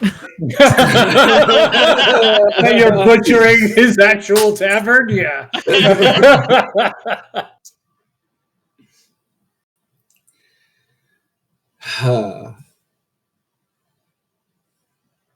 And I'll explain to him what I'm looking for. Basically, a journal, lined or unlined, preferably lined. If not, that's fine. But with a decent ink and pen set that could be given to somebody who writes a lot and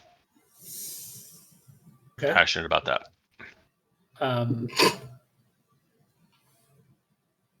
Sure, that's easy to find.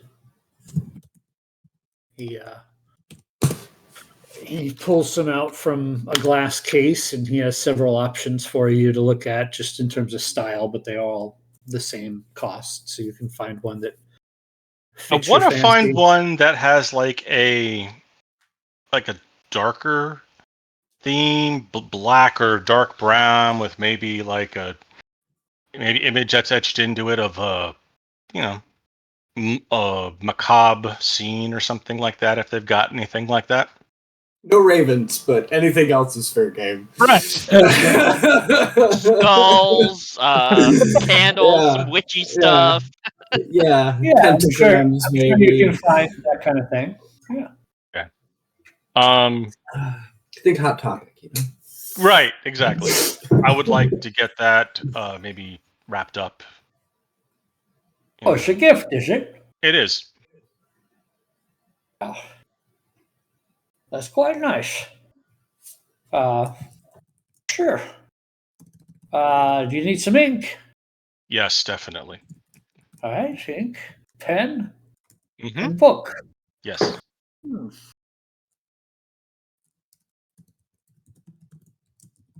Let's see.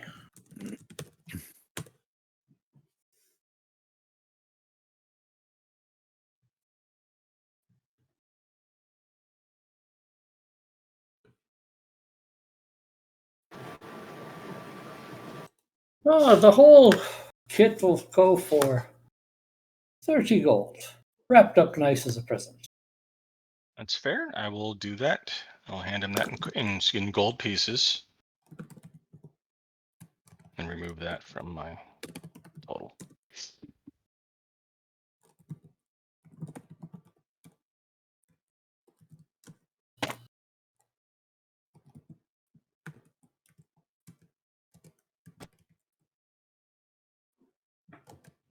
And once I've got that, that's taken care of. My last stop will be the museum.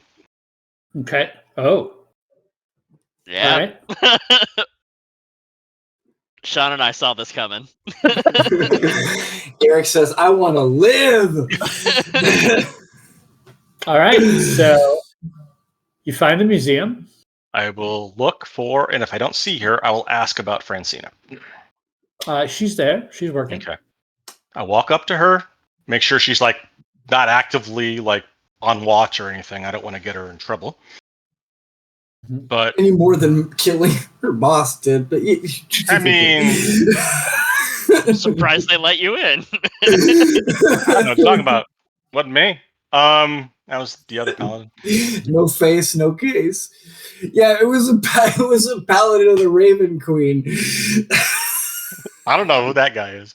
None But of those here. I'll walk up to her and just say hello first, just she doesn't like it.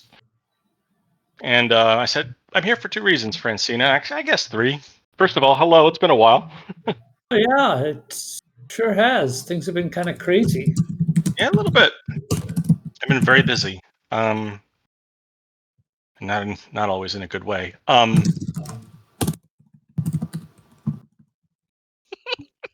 Damn it, Justin. Wow. I gotta hold on. I gotta get back in. Okay. My bad.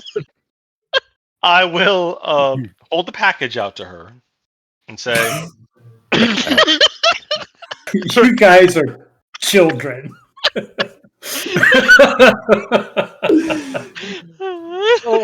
hold the package out and say, I can't look at Justin without crying out. I'm not looking at Justin for that reason. Things have happened as of late that have kind of put new perspective on things and made me realize that focusing on my goal, mission, tenets alone was kind of stupid. Lost a friend recently who, more than anything, showed me how important it was to live your life with joy. So I know how much you love writing poetry, and I thought the best way for you to continue to do that was to have a proper way to do it. And he holds the package out to her. So it's the least I can do, and I really would like you to continue. She pauses for a second and then immediately rapidly opens it up and she's like, God, it's got a spider web in the corner. This is so cool. Wow. I mean, I'm really, really happy, but why'd you go through this trouble? I'd be lying if I said I had kind of forgotten about you. I haven't. Kind of want to hear your poetry. I also, if you're amenable, like to see you outside of your work hours maybe once or twice. Well, there's this really cool coffee shop I go and I write there. Maybe we could meet there. We could. In addition to that, tomorrow night at the Laughing Lamia, Sliver. Oh, I hate that place. Well, not our preferred option, but it's just too popular. Well, yeah, that's actually why Sliver is going to be there. It's his debut performance, so the more people that show up, the better. I would like you to come. What time? What time, Scott? It was happy hour. Happy hour. Okay, that makes sense. Yeah. Well, I get off work right before that. I mean, I'll be dressed like this. Is that okay? Fine. I'm going to be dressed like this. I mean, it's fine. Your presence is all that matters. And to prepare you, because I'm sure you'll notice, the friend that we recently lost that I'm talking about is Tarlin.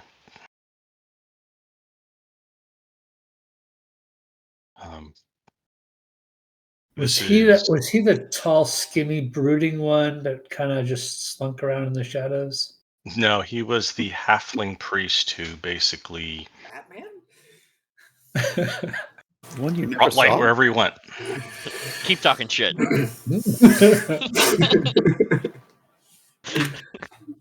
Oh. Okay. Well, I'm sorry for your loss. He was a good man.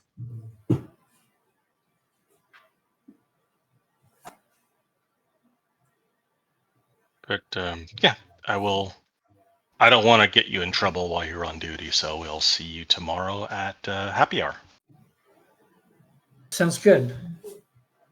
He gives like a genteel, but not a full bow, but like a bow of the head, and Mm-hmm. he smiles and then turns and walks away. And Per- heads to the Bright Vagabond, because that's where the home base is right now. Yeah. So. Perception check. Okay.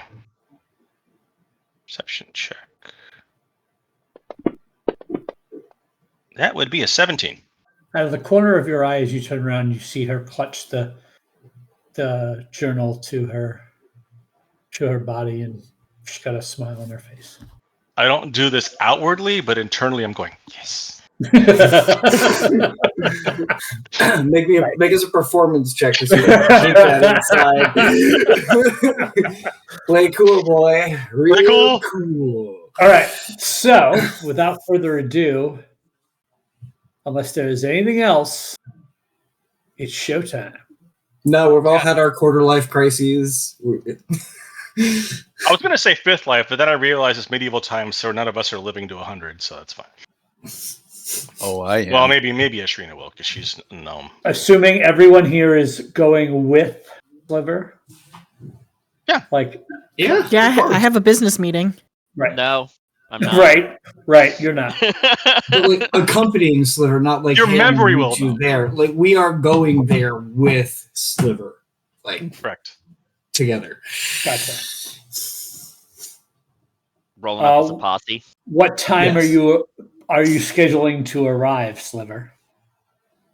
Well, I figure happy hour is around 5, so I'll show up at around 4. Okay. It's late afternoon. And I will shake out my cloak and it becomes bright emerald sparkling green with long pink slivers of fabric that flow with the slightest breeze. And Kid will, roll my looking shoulders. extremely awkward, be wearing the stuff he got from Luz back at the beginning of things. Fair enough. Kid, you may want to disguise yourself. Sarsaparilla Silvertongue David Bowie? I kind of whisper back to Silver, have you seen me? This is a disguise. Right. All right, let's go. And I walk in first with my retinue behind me and seek out these. I'll also elven- pull my hair up, so I've got my elf ear. Like I'm looking very elven today. They see you, they nod, and they, kind of just gesture at the tables out there and let you know. One of them comes by and she says, "Oh, good to see you, Sarsaparilla. We look forward to your debut.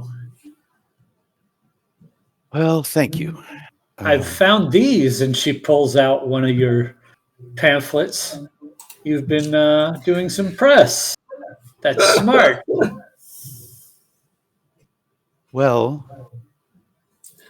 as per our deal, I hope, what we said is if I get everybody to sing along, then I get the good times. If I don't take payment for tonight. Fair enough, right? Of course. And as you say that, you hear from over your shoulder, "Well, what's I got to sing then?" And you see this large figure that comes through the door is the familiar visage of Irrigan Rockfist. Yay, Irrigan! "What's I got to sing for you?" Norm. What's he asking? I don't understand what he's saying. He's talking to me? "You need me to sing, I'll sing." Oh, Absolutely, my friend. Tell you what, first ale is on me, and I look around and I say, barkeep, around on me. And he goes over to a bell and rings it and starts pouring drinks.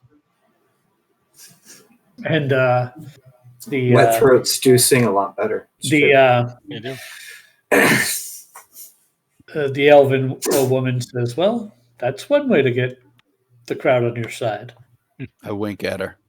And Irrigan says, "Oh, pardon my manners."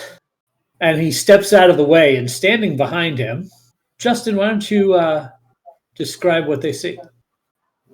There is a just over 4.5 feet tall dwarf with long blonde braid and shaved sides hair and a long blonde beard that's braided in threes.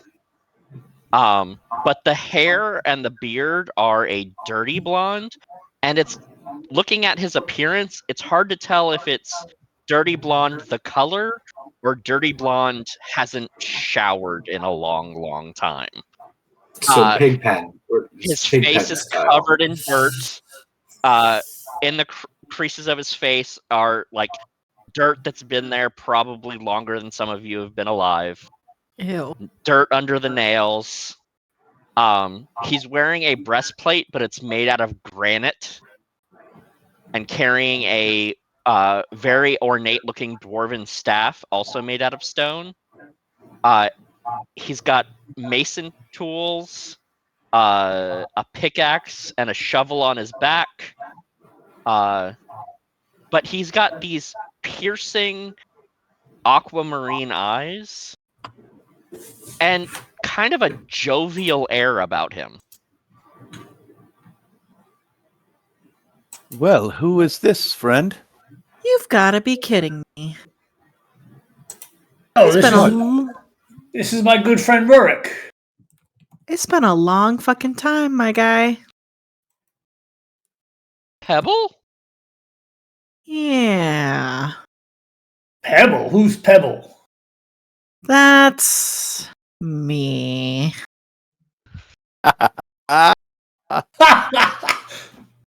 Well, you are small. Even kid smiles at that. Well, you know each other. That's great. Hey, where's Tarlin? And that's where we're going to go to break. Damn. Fuck you, Irrigan. All right, everybody, we're going to take a quick break, refill our drinks, and we'll be No back. more. Tarlin who? Right? Wow. All right, everybody. We'll be back in a few.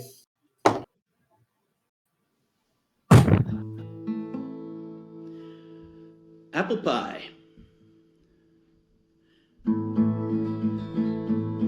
Supper's done, you rest your feet. Now you're needing something sweet. Your wife steps up to your surprise. You see fresh cow milk and apple pie. Everyone loves apple pie. Everyone means so do I. Everyone loves apple pie. Everyone means so do I. But some's too damp and some is sour. Some is made with too much flour. If you want the best you can't deny, gotta go see Mr. Brightside. Apple pie, you're the apple of my eye. Apple pie, you are the best. When everybody's sleeping, I eat the rest.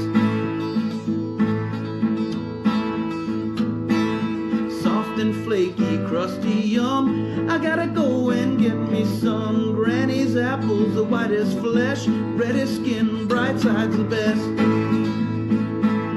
Apple pie, my apple pie, you're the apple of my eye. Apple pie, you are the best. When everybody's sleeping, I eat the rest. When everybody's sleeping, I eat the rest.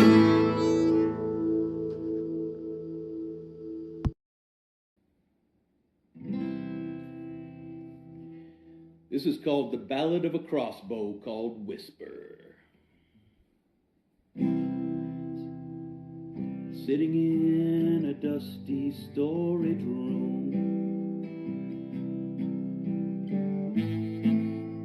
lonely and forsaken, made of wood and leather and bone.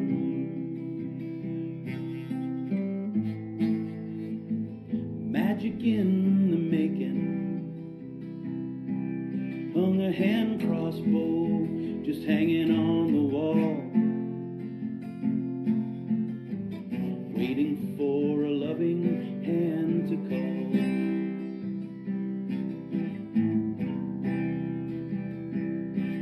Well, someone snuck right in, opened up a bin, and the magic crossbow tasted fresher air. And they waited just a while, and with a little smile, gave it right away without a care, to shoot a bear.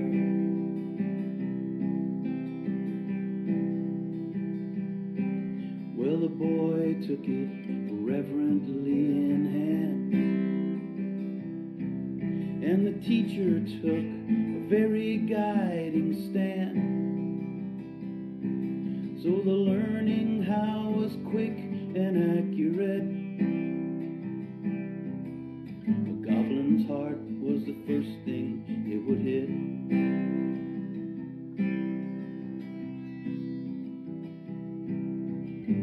The whisper is its name, it is the evil's bane. It can hit a fly at 101 paces. So smile now and abide, 'cause a whisper's on your side, and the enemy is busy running scared, 'cause they don't dare.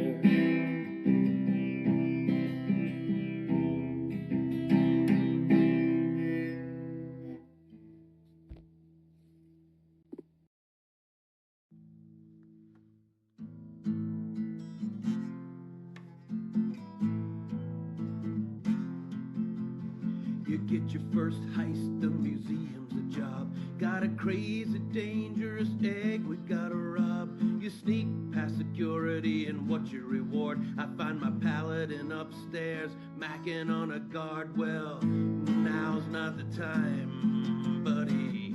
Now's not the time. I tell you, now's not the time. Well, you sneak into the bathroom, the vents to scout. Could lead up to the attic, gotta check that out. Another lady's in there, and what do you think? You make a big commotion, push her head in the drink. Well, now's not the time. Now's not the time. No, now's not the time. Robin, little garden gnome, a devil costume. He's racist and he's ugly, he's such a buffoon. The plan is set, we're bound to bring a heavy barrage, but our cleric's out getting a full body massage. Now's not the time. Now's not the time. Now's not the time. Break and enter to a manor, got a cult to bust. Keep it on the lowdown, no muss, no fuss. You're getting all the clues, are you feeling smug? You find your partner trying to steal the living room rug. No, now's not the time. Now's not the time. Now's not the time. Well, we're gonna sneak into the prison, so says the boss. Gotta find the key to treasure, take it off a dwarf. All our plans are still congealing, but here's the rub. Our buddies rubbing elbows, trying to start a fight club. No, now's not the time. Now's not the time, my friend. No, now's not the time. distracting the warden with sweet talking wine. My friends are in the next room committing the crime. A bad idea comes calling, maybe because of my youth. You start to tell the warden, just confessing the truth. No, no, now's not the time. Now is not the time. Now's not the time.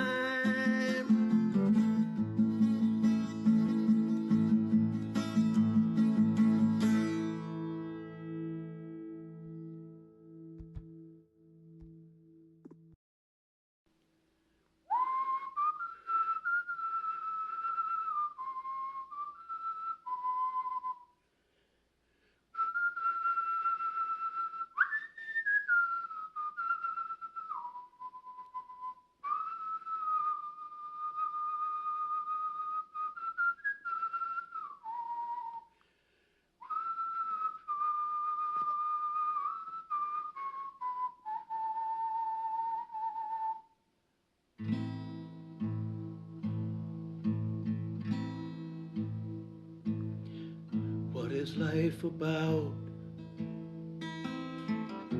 It's all so confusing. Why am I here? What leaf have I turned? What is life about? It's always amusing. Better stand clear, you've already been burned. We struggle for treasure, we struggle for gold, they struggle for glory. Here's what I've been told, they struggle for power, to lead or be led. Is all life a struggle until I lie dead?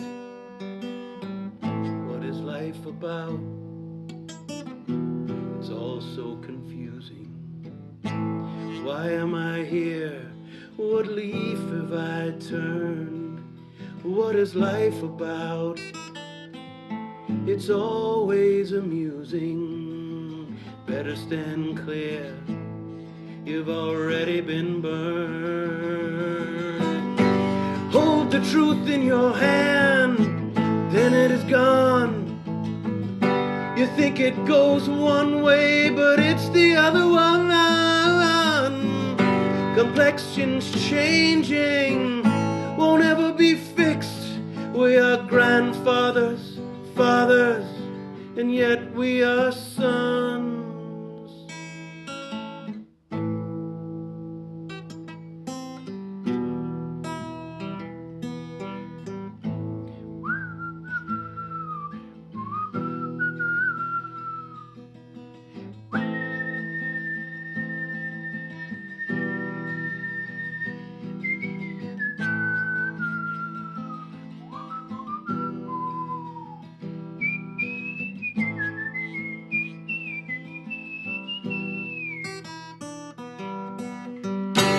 If you ever find the truth, admit you were wrong. If you want your salvation, I'll give you a song. When the world's on your shoulders, you're down on your knees. Will greed ever die? Will there ever be peace? What is life about? It's all so confusing. Why am I here? What leaf have I turned? What is life about? It's always amusing.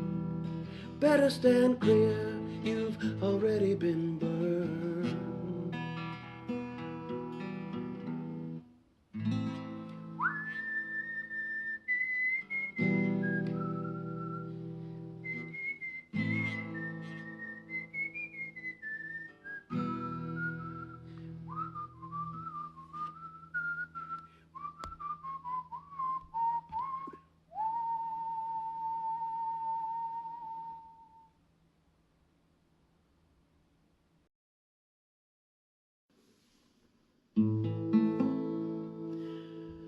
Apple pie.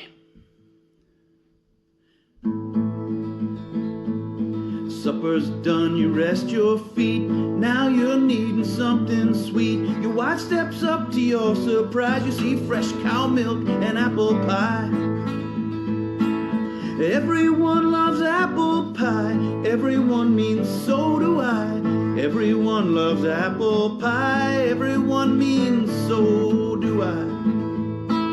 But some's too damp and some is sour. Some is made with too much flour. If you want the best you can't deny, gotta go see Mr. Brightside.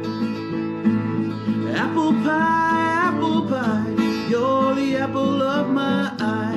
Apple pie, you are the best. When everybody's sleeping, I eat the rest. Soft and flaky, crusty, yum. I gotta go and get me some. Granny's apples, the white as flesh, red as skin, bright side's the best. Apple pie, my apple pie, you're the apple of my eye. Apple pie, you are the best. When everybody's sleeping, I eat the rest. When everybody's sleeping, I eat the rest.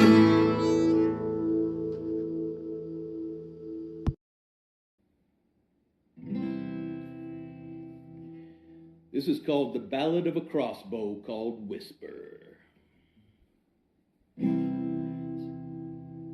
Sitting in a dusty storage room, lonely and forsaken, made of wood and leather and bone.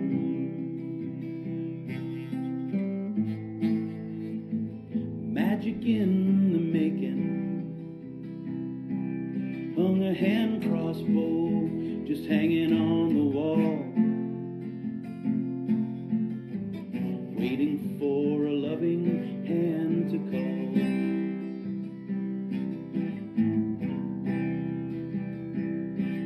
Well, someone snuck right in, opened up a bin, and the magic crossbow tasted fresher air. And they waited just a while, and with a little smile, gave it right away without a care to shoot a bear.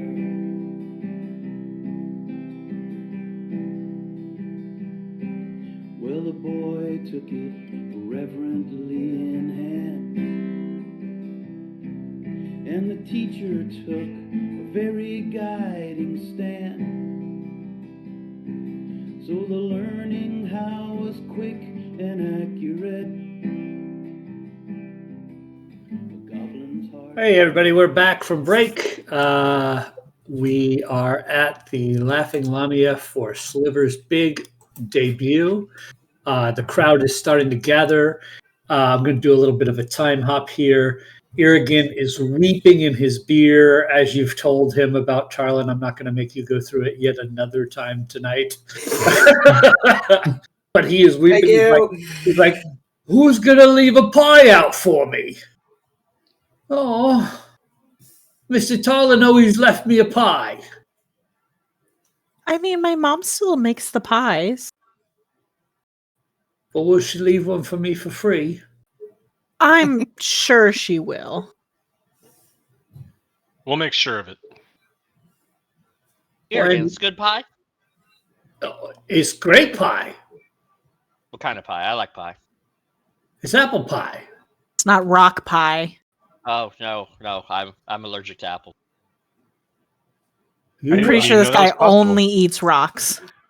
I don't eat rocks. Falcon eggs and rocks. I just love rock. Yeah. Yeah, You like rock and roll. Rock fists. Do I like rock and roll? Well, Hello, I'm Sarsaparilla Silvertongue. I stick out my hand. Rurik Krynak of House Krynak of Craghammer. Rurik, is it? Yes. Well, it's lovely to meet you. Hope you've got a wonderful singing voice. Not even a little. Well, this will be a good one when we get to it. Enjoy. have a drink on me. Yes.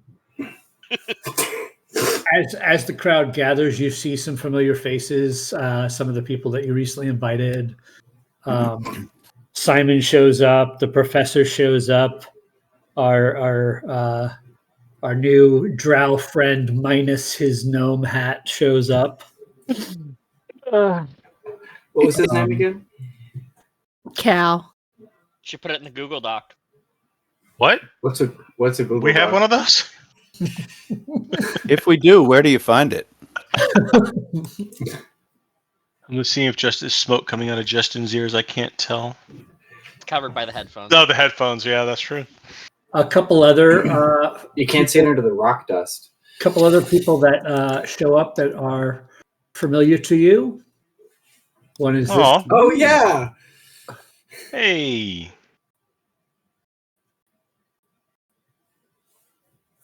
That was from episode 1 or That is something like correct. that, right? Yeah, Holy moly. Dr. Janelle, who gave you your first mission. She's Oh the reason my we went to the goodness. museum. She is the reason. you went to the It's her museum. fault Harlan's dead. Oh my God! Do you say that? No. I mean, it's like she's the first domino. I mean, Yeah. Actually, Irrigan is. Oh. please Yeah. don't tell him that. Please do not tell him that. Oh, Irrigan actually is. You're right. Do not say that to him. Not I while will he's tell crying, everybody you know. else in the group that Garrick seems uncharacteristically nervous as the show approaches. It's okay, bud. All you have to do is just sing when I tell you. It's fine. Huh? You can't mess up. Yeah. Everybody will be participating. Oh, right. Yeah, I'll be ready. Yeah, and you guys all spread out there and like get people to join in when the time's right. Otherwise, just enjoy yourselves, and I sure hope I play well. May I interject? What does that mean? Speak. Means to give his opinion, and I guess. I would like to Okay. speak in response before you continue speaking. That is what interject means. And please, any friend of Irrigan's, as they say. What's going on? He's about to sing. Yeah, this is his stage, Sarsaparilla Silvertongue's debut performance. It's a great name. Oh God! See, Oh God! There's two of them.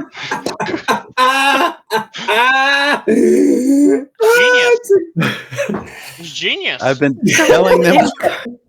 I've been telling them for months. They just don't see it. But watch, that name will roll off every tongue.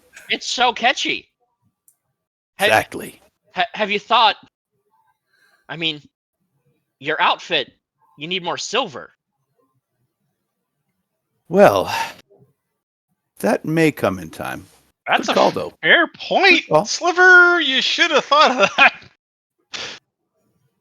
Do you Seems so think that obvious Now they now, sing it. but Do we need to know the words, or can we just don't You don't need to know anything yet. I got it all taken care of.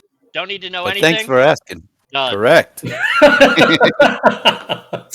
I mean, to be fair, that's how we usually get through life. Now, are you wait a minute. You look familiar. I'm not. No, not you. The not quite elf one. He's What not. do you mean I look familiar? Not you either. The other not quite elf one. Oh, Nope. Okay, that's- Wrong guy. He points to Kid. I'm gonna go back to my You drink. go through my tunnels. Often. Your tunnels? Oh yeah, and he looks at Irrigan. I work for. It's all right. They're with us. Oh yeah. So the tunnels. I keep them going. He shores them up and stuff. He makes sure that we can get through, no problems.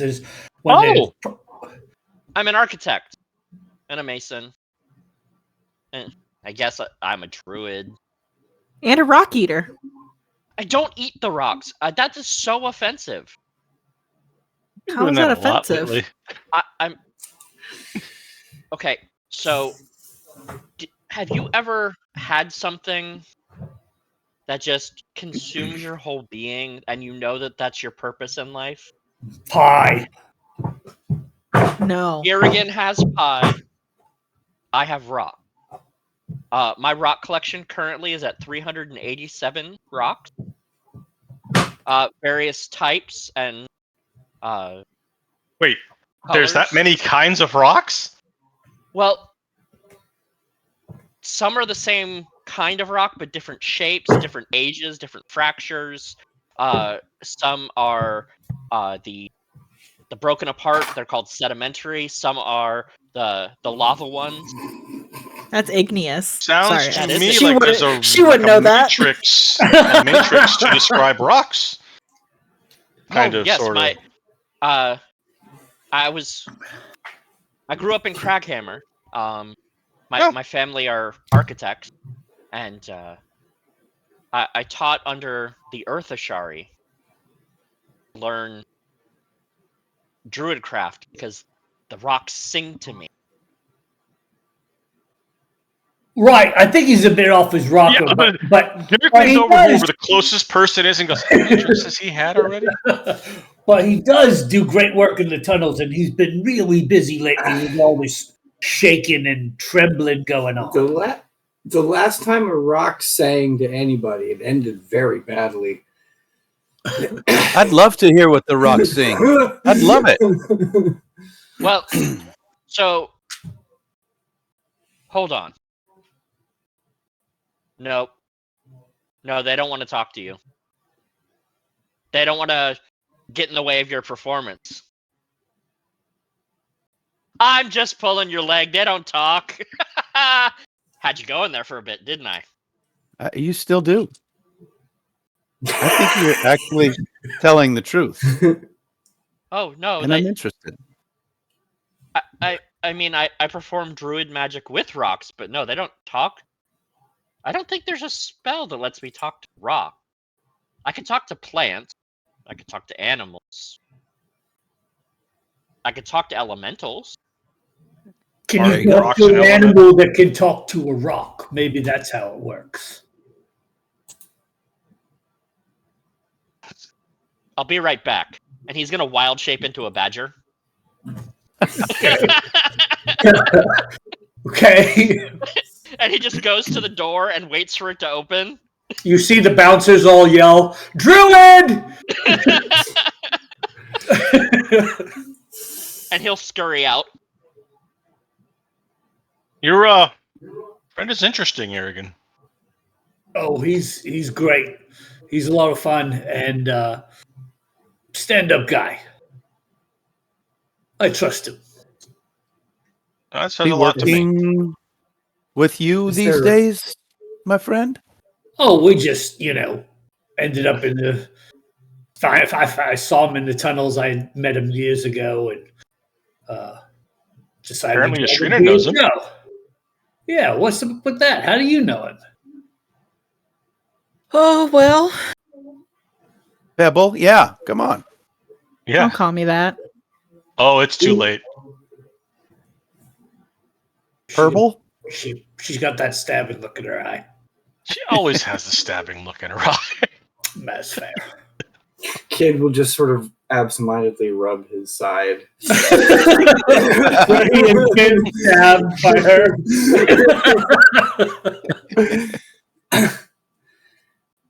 If I promise not to call you that, will you tell me how you know him or met him? We're from the same place. Like, he knows my mom. Oh.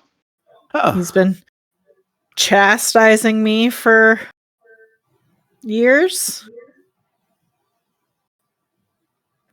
Told you.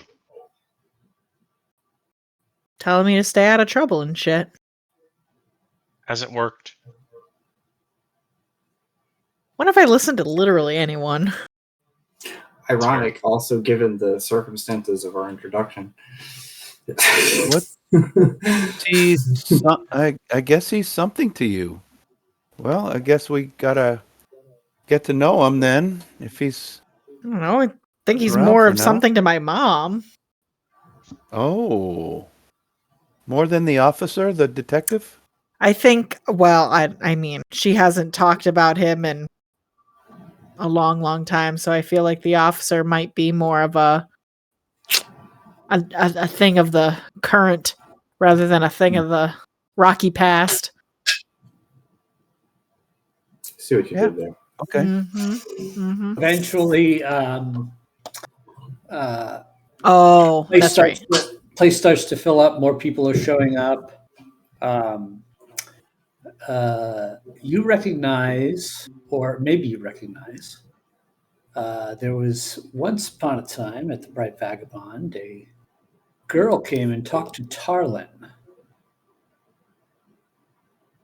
She is also in the crowd. Oh yeah. Ooh. Oh no. She was cute. This tavern's gonna explode. So when she comes in, Rurik as a badger comes in, forgets that he's still a badger, climbs up into the chair, sticks his little badger head in his mug, and just starts licking at the ale. Okay. Blim, blim, blim, blim, blim. Badger, badger, badger, badger, badger, badger. I'm gonna go sweep a bow in front of Jocelyn and smile at her and ask her if she wants a drink. Sure, that'd be nice. Thanks for coming. How'd you know about this? I saw the flyer. Excellent. Oh, yes, my flyers. Here, have an ale.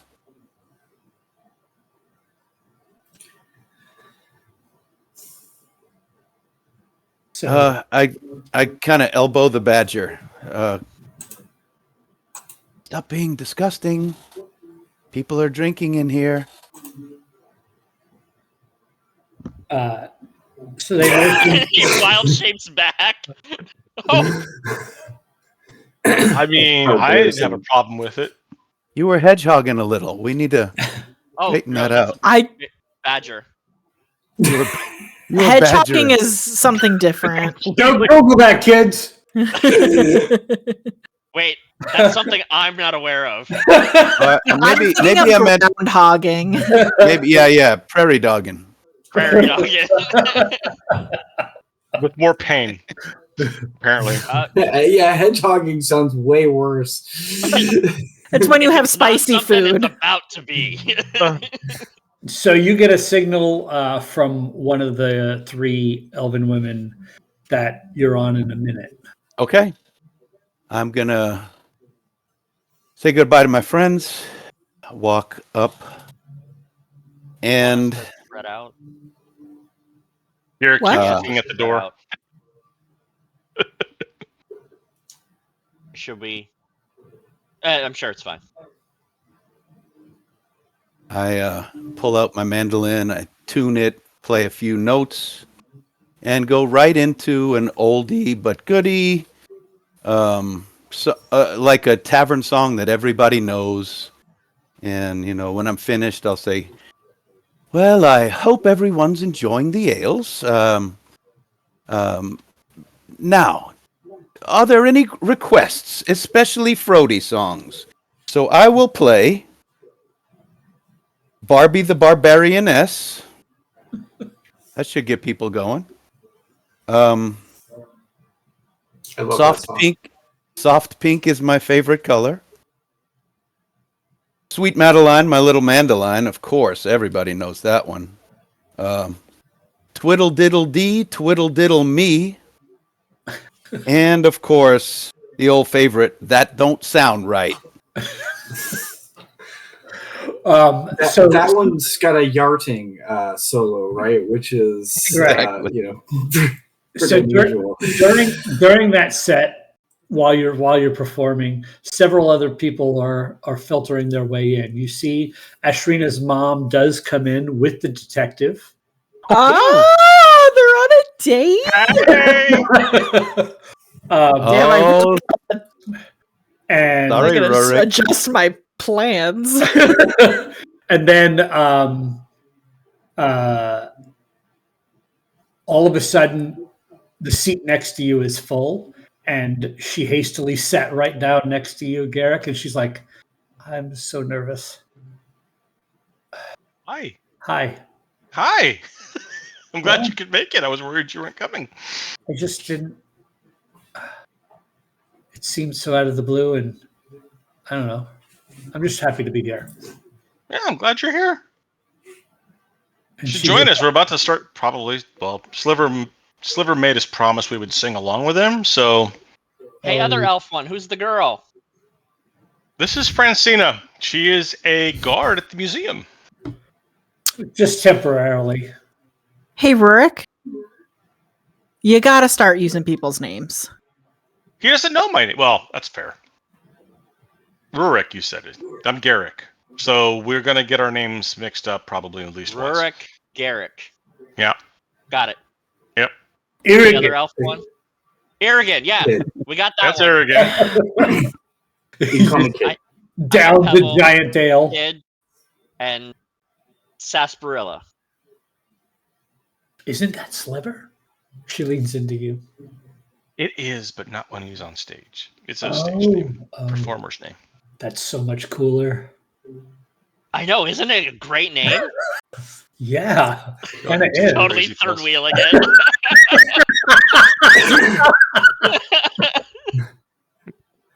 You want to see? How I do can you turn know into a each other? badger. Oh, Oh, we met a while ago. Oh, how long have you been dating? Well, maybe right now. Oh, is this a first date? Yeah. Drinks, please. Oh, I probably shouldn't be. Yeah, okay, bye. Yeah. Drinks, please. Drinks, please. Something strong, preferably.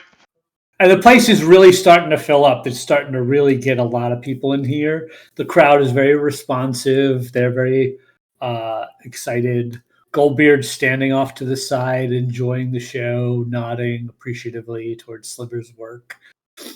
Is Simon here? Simon does rush in as well. He's late, but he does rush in, and he kind of comes to the table. He's like, "Can I squeeze in?" Yeah.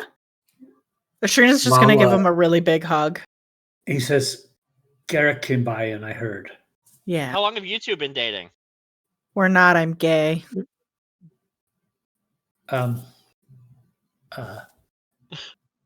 didn't know Pebbles, you're that. gay? Simon Yeah. says, "I didn't know that at the same time."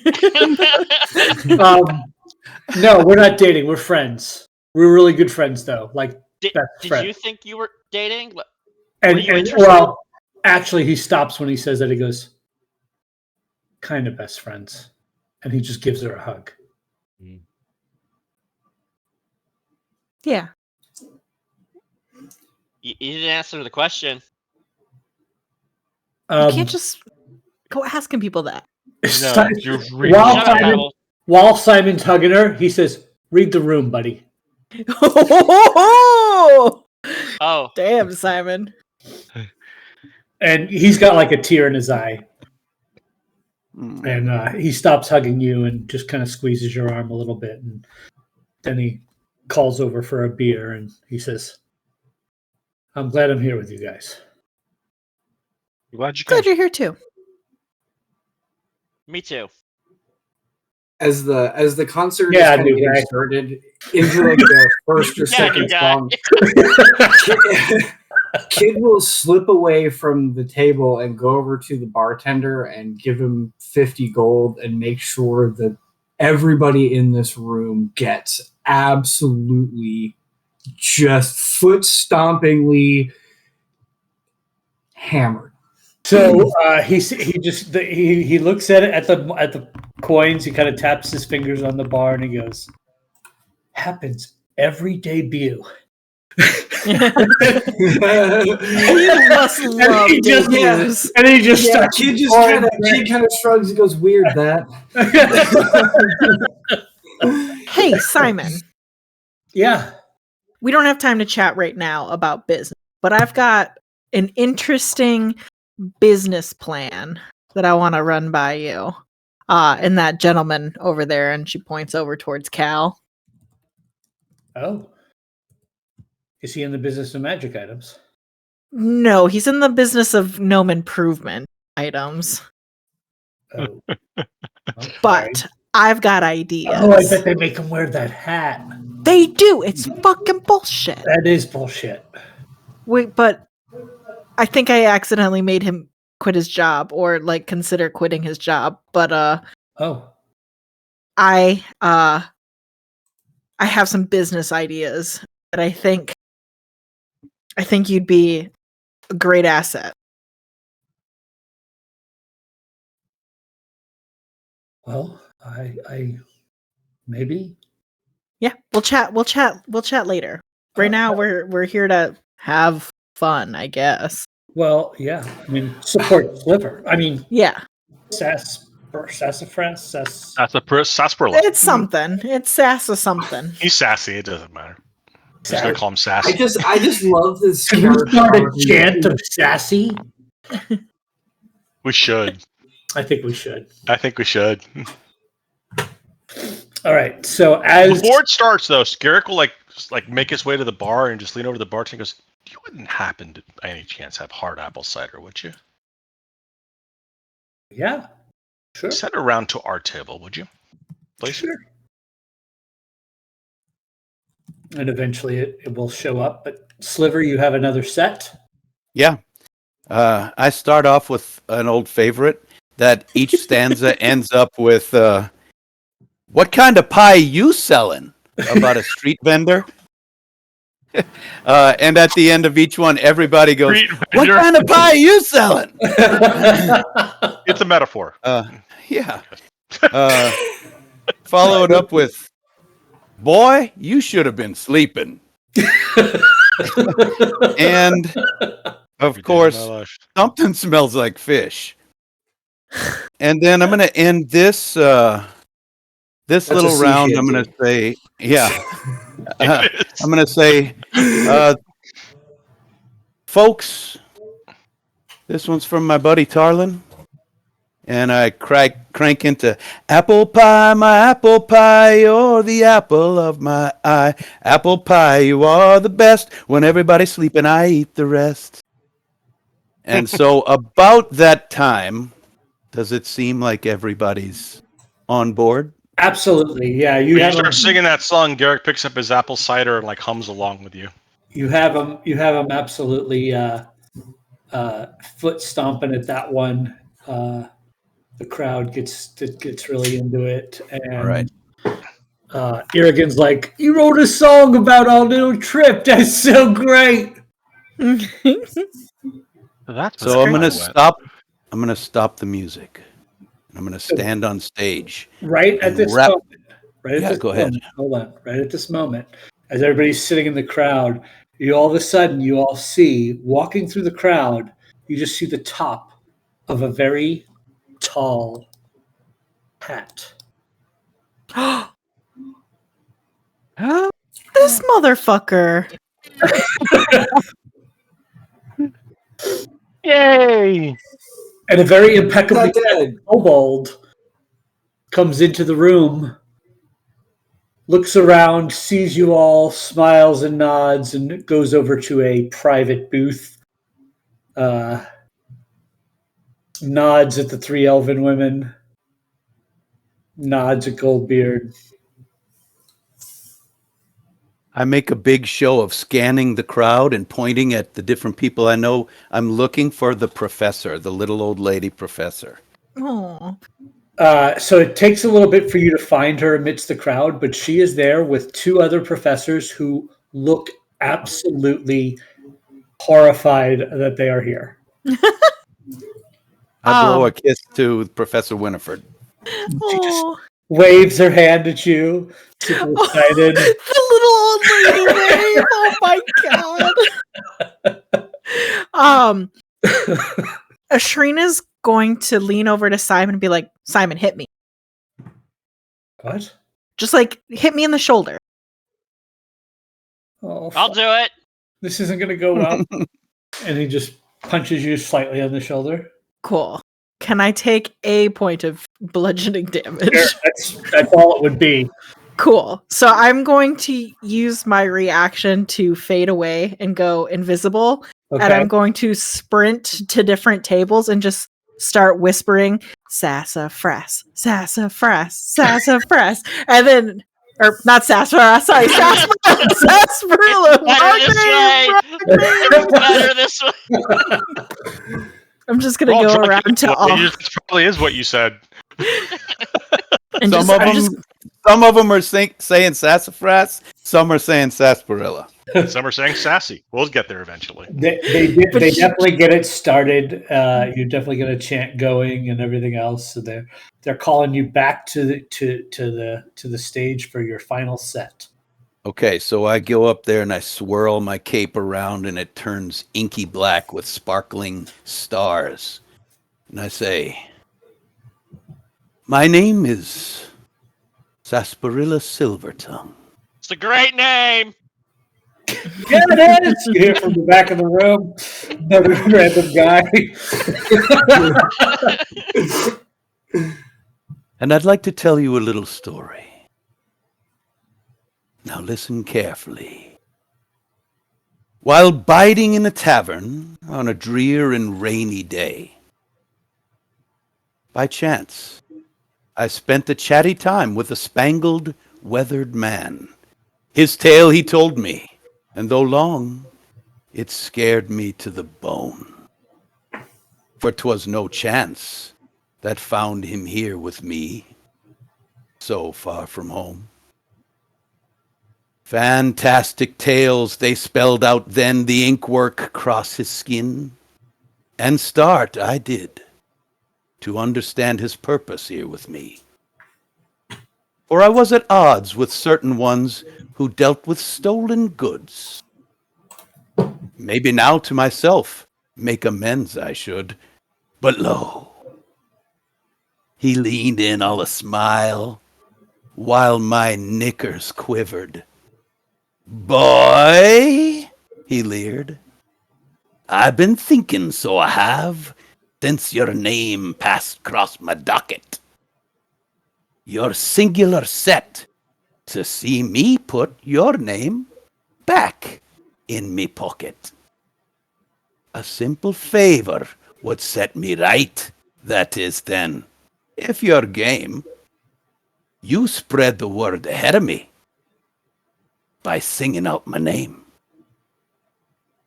Well, ladies and gents, he didn't have to ask me twice. I said I'd pass his name from sea to sea, from mountain to shore, and every tavern in between. Maybe you can help me. Follow along with me, please. Say after me, Nasty Wasty Captain Kidd. Nasty Wasty Captain Kidd. Don't let him find out what you did. Don't let him find out what you did. Were we supposed to repeat that part? Yes, everyone, one more time. Nasty Wasty Captain Kidd. Take just be drinking and drinking and drinking. Nasty Wasty Captain Kidd. Don't let him find out what you did. Don't let him find out what you did. Now, when I say "oh, ease," then you say Nasty Wasty Captain Kidd. Don't let him find out what you did. Okay. You see the little old lady is writing this down. She's pulled out a quill to make sure she gets it right. All right. She smacks the two guys on either side of her and points at the paper. This is the big song. Pebble, is this about him, the elf? Oh, Oh, Captain Kidd is the best of lads. He loves his gold, but he hates his dad. He makes his house on the edge of town. His bed is clean because he don't lie down. Oh, he's nasty, wasty, Captain Kidd. Don't let him find out what you did. did. Hey, sets his back well against the wall. He ain't too big and he ain't too tall. Watch your back, he's fast and quick. His sword is long and it gives a prick. Oh, he's nasty, Captain Kidd. Don't let him find out what you did. Well, if Captain Kidd comes calling, son, turn your pockets one by one. If Captain Kidd has your name, sir, you'll soon be meeting Stabither. Oh, he's nasty, wasty Captain Kidd. Don't let him find out what you did. I did. So, I can't breathe. if your deeds lay cross the clasp, Captain Kidd step smart and fast. Hope and pray that what you did keeps far from the eyes of Captain Kidd. Oh, he's nasty, wasty, Captain Kidd. Don't let him find out what you did. All right, give me a single performance check with that. At advantage. Advantage because I'm an Yeah, actor. you're at advantage for sure. Yep. Because of my actor ability. You should get about 14 inspiration points for that. Holy shit. Oh, no. Oh, okay. I rolled a 1 and a 4, which equals 11. Don't you have that thing that lets you roll a 10 no matter what? Oh, that's right. The lowest. No, that's deception. Sorry, I don't Oh. deception and. Hang on, I wrote it all down. Deception and persuasion. So, can I give him my inspiration and he can just roll it again? Sure. Yes. Roll it one more time. With advantage again, or just one roll? Yes. Okay. She's burning her advantage. She get to reroll. That was the worst roll I've ever had in this game. I usually roll really well. There we go. That's better. 20. Yeah, they cannot be allowed to stand. Yes. Just cannot. You would have just kept feeding him inspirations until he A well-used, burn it all down. a well-used inspiration. So the Thank bar erupts, has a blast with that song. Sliver and Sliver only. Give me a perception check.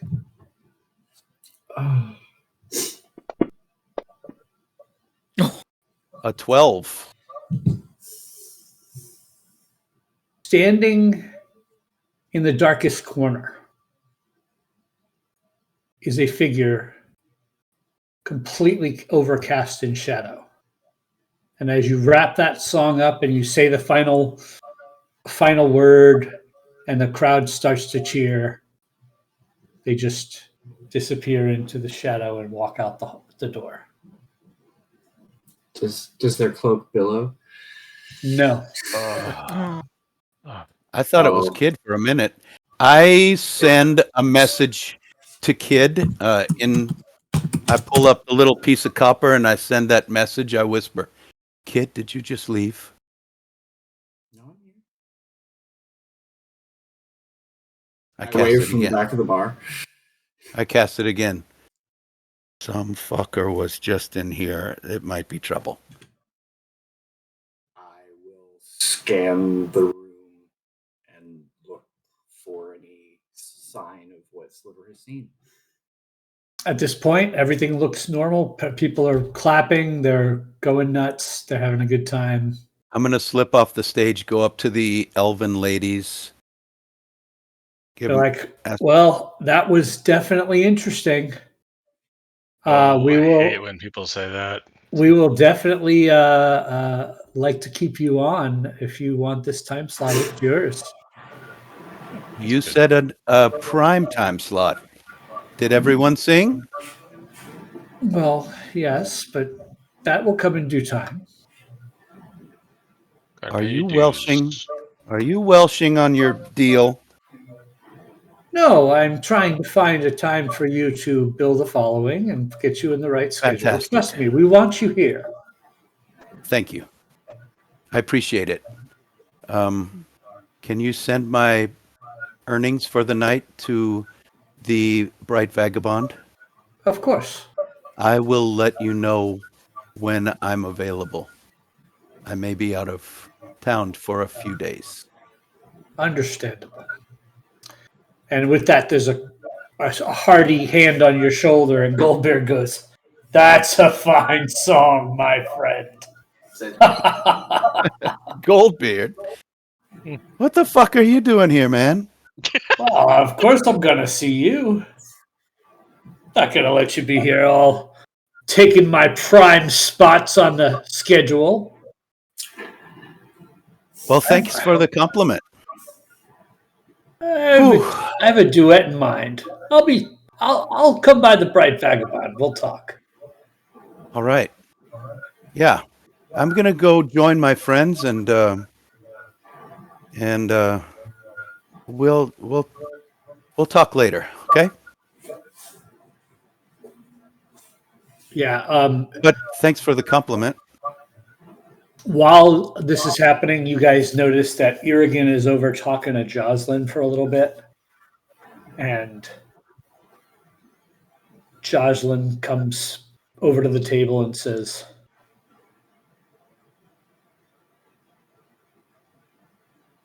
"He just loved Joe more." And with that, Garrick breaks down and starts crying. It's okay. I knew Joe. It's not okay. I know it doesn't feel okay, but it's what? Bullshit. It's bullshit. It's fucking bullshit. Protecting people also means protecting what they want and their desires. And if that's what Tarlin wanted, it hurts, but we have to be happy for him, as hard as it is. I don't have to be anything. If he was your friend, Yep. you kind of do. I agree. Fuck him. Fuck it. Let's have some more. I down Cheers a whole drink. Cheers with Sliver. Yep. This doesn't seem healthy, but cheers.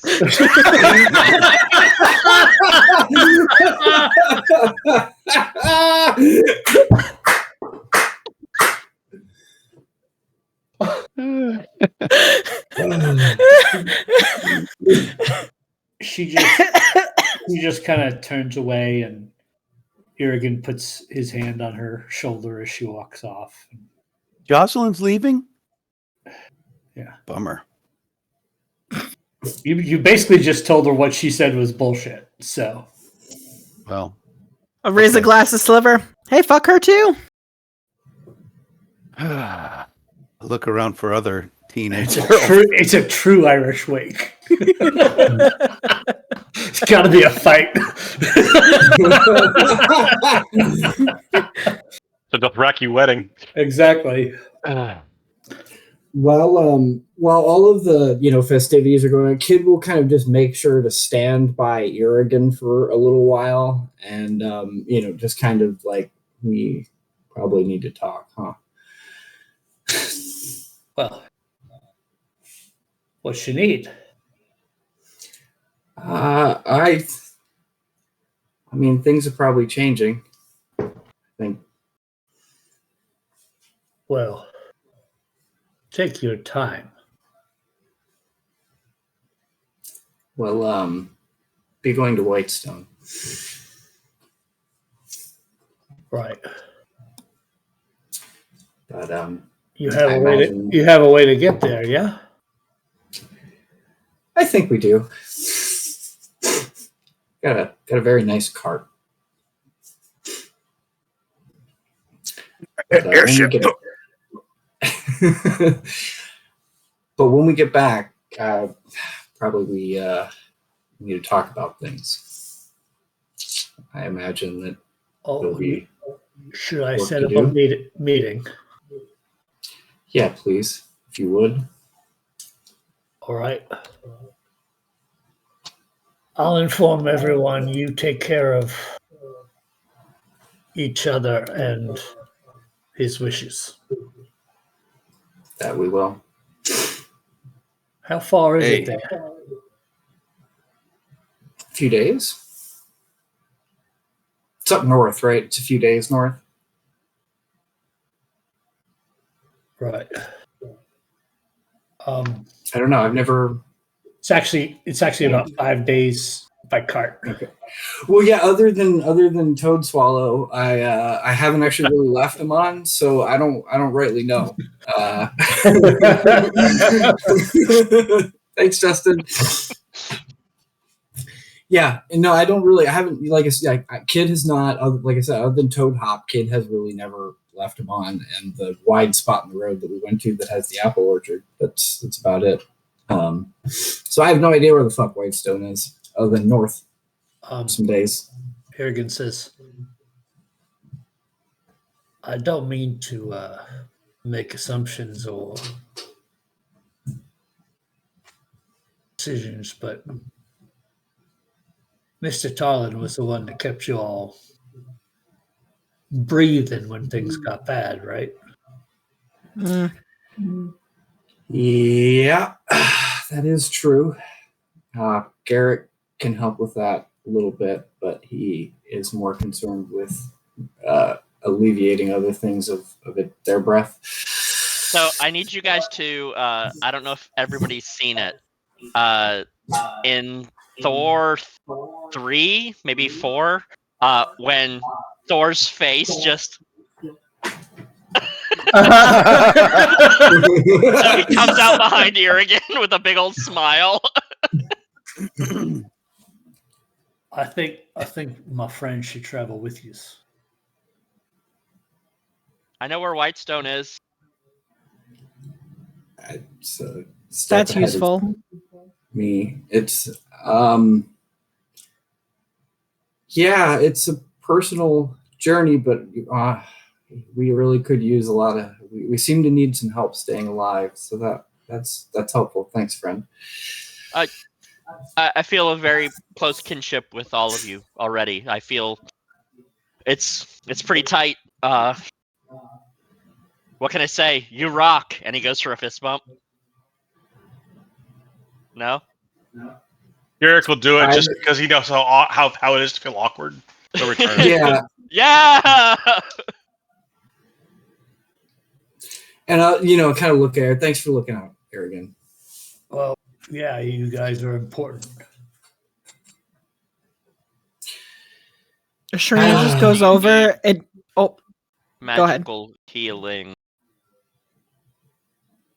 How How often? Almost never. For me. Oh, okay. Quite a bit. Kid? Oh. Yeah. Kid on the other hand. Just keep it coming. Yeah, he's the leaker. Preloaded. I have a clotting disorder. It just comes Burrick right reaches out of into me. his pouch Buckets. and pulls out a single mushroom and just passes it over to you.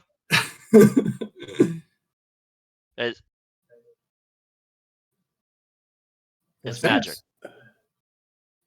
You literally have magic mushrooms. Literally have magic mushroom. Only at that point in the night. No, not that kind. I don't have that kind. I do. But You did say you can speak. Too bad. with I could actually. plants. That kind of sounds like you've got that kind of mushroom. No, these are... So, when the Earth Ashari taught me magic, I don't know how familiar you are with the names of their spells and what they're involved in. But Nope. to normal druids, that mushroom is a good berry. It's a good To mushroom. Earth Ashari, they're called magic mushrooms. I see. Magic Earth Ashari- meals you could make with that. Are they all just a bunch of hippies? A lot of them, yeah. I've heard that they're good on crackers with peanut butter. Magic mushrooms? Yeah. Sean would know. Eventually, the professor woman comes over, and she's got the other two and professors that are much younger than her with her that are kind of holding her up at this point because she is so old and she's been in her cups a little bit more than she probably normally would be on a given Tuesday evening. And she says, I just wanted to stop over, dear, and tell you exactly how wonderful your performance was. I can't thank you enough for coming. It was really nice of you. Really nice of you.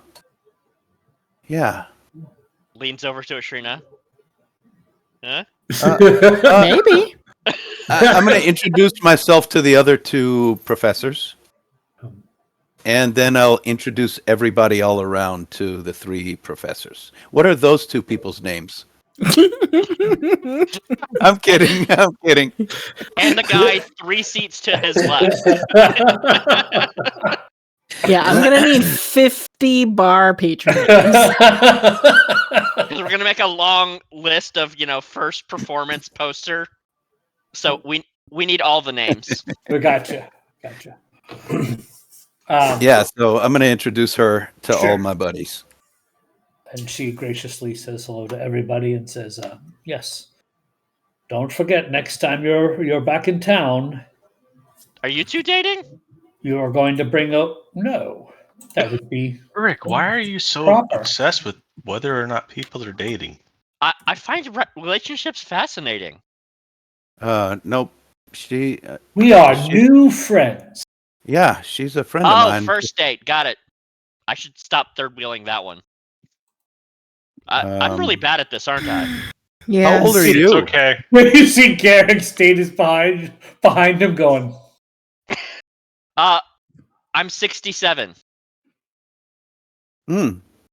Okay. which never seems mind. like old, but in dwarf years, I guess you would call them, I'm not that old. I'm just past adulthood. Adulthood, yeah. I'm not quite to adulthood, and she's Barely adulthood. here. Professor And Winifred. she's what? She's well Past into adulthood. Well into adulthood. I'm old, my dear. You could say it. Hey, no shame here. Whatever you guys want to do. He's 16? Rurik, Good Professor- on him. please ignore this Skipping his wick that early. guy. Rurik. For the round. Rude guy. He was naked a few minutes ago, sticking out his. Never mind. She, Badger thing. Oh, God. Okay. I had fur on. Anyway, I'm gonna usher the professor off to the side and I will very studiously come and avoid say goodbye. introducing myself as kid. uh-huh. We're gonna need a new name. After that song, yeah. Although, as you're trying to meld into the background, you hear a voice from about your hip, kid, say, "Nice outfit." And you see Lou standing there. I will smile very uncharacteristically wide for kid and say, "Well, it's very good to see you, Lou. I got it from what I have on good authority is the best tailor in Amon." And when you smile, Forward smiles. the lantern that's on the table flares brighter and brighter and brighter, and then slowly dims back to normal. Heck? Don't like that. Huh. I'll kind of look at Lou. Did you do that? No. Quite interesting. Huh. I'm gonna That's elbow interesting. Ashrina and say, Miss Ashrina, ask him where the fuck he's been. Lou's been I'm- missing. I'm not over there. Go ask him. He's having a conversation. Why don't you go ask him? I don't know that guy. You know him. We all got clothes from him. We all know him. I'm just okay. I'll ask him. I mean, I'll want me go to? with you. No. No. I'm surprised where you are. they were dating. Where did you come from? While all of this is happening in Just the background, always everywhere. Kid will ask Lou, "You've been well, I trust." I've been better recently. It's good to hear. I couldn't help but notice that the shop has fallen on some hard times. Everything okay? No, not at all. He smiled. Kid kind of nods. Yeah. But, the future is looking up. It is safe for you to make an appearance then? Oh, yes. I'm well protected. And when you say that, you realize that there's like 4 kobolds in here that you didn't see a moment ago. They're all in one trench coat. Yeah. So you can't see They them. came in one trench coat. That's right. Now they're separated. Now they're everywhere. Yes, precautions are important, but we should talk in the future. Where can we find you? Probably easiest at this point to have me find you, unless, of course, you hear of a grand opening. We'll get you a spiffy new outfit. That one's last season's, and he walks away. Ooh. Damn. Get shitted on. Pass.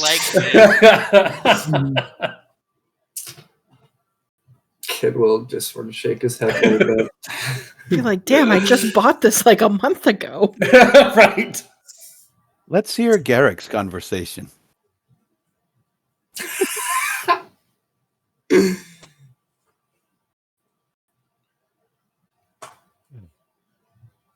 Go on. Flirt I with like- Scott. I like your friends.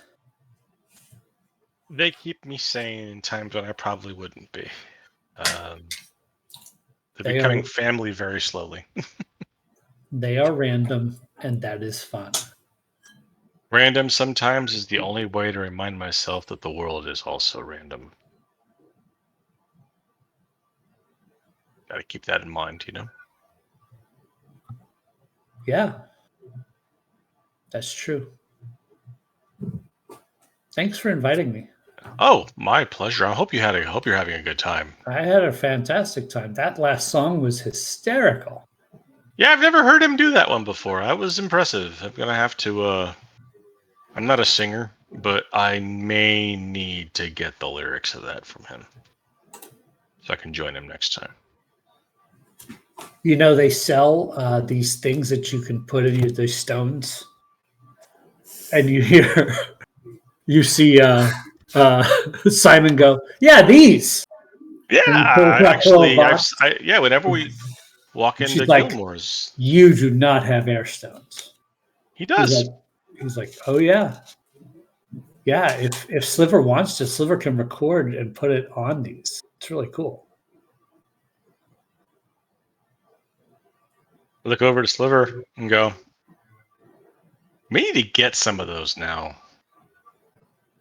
Sliver's about 4 beers deep now, just slamming them down. So we have to pay attention to our 16-year-old in a bucket at this point, just sloshing around. Yeah.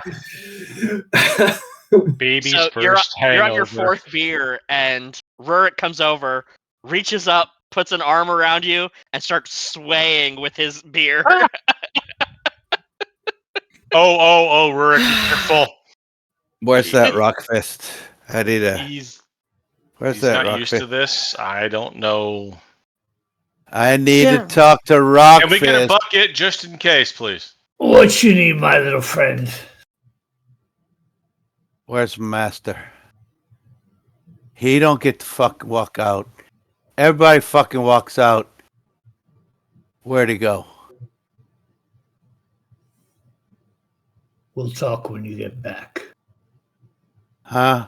And he pats you on the head. Huh? Oh my god, that's Jack's just imitating me when I'm doing. I think you need a nap.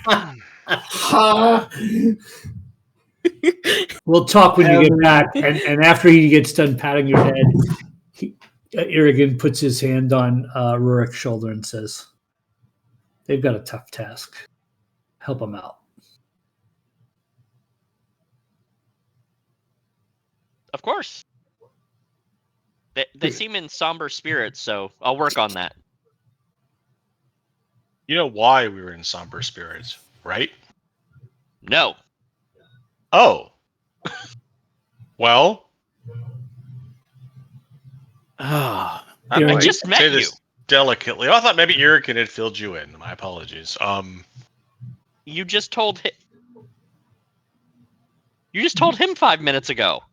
I guess it'd be like a half hour ago. Right. That's why he was crying, right? Correct. I wasn't crying. It's okay to cry, Irrigan. Okay, Irrigan. Okay, I was Real men crying. cry. All right, I was crying. I cried a lot. I'm going to cry again tonight. Okay, why is Me too, everybody buddy. sad? We lost a close friend recently. Where'd he go? Ashrina's gonna. He died. He's dead. gonna leave. He's not. Oh, not he was- lost, but like. No Trina worries. slides a blade between his ribs. Oops. Oh. Oh, just has to make another character now.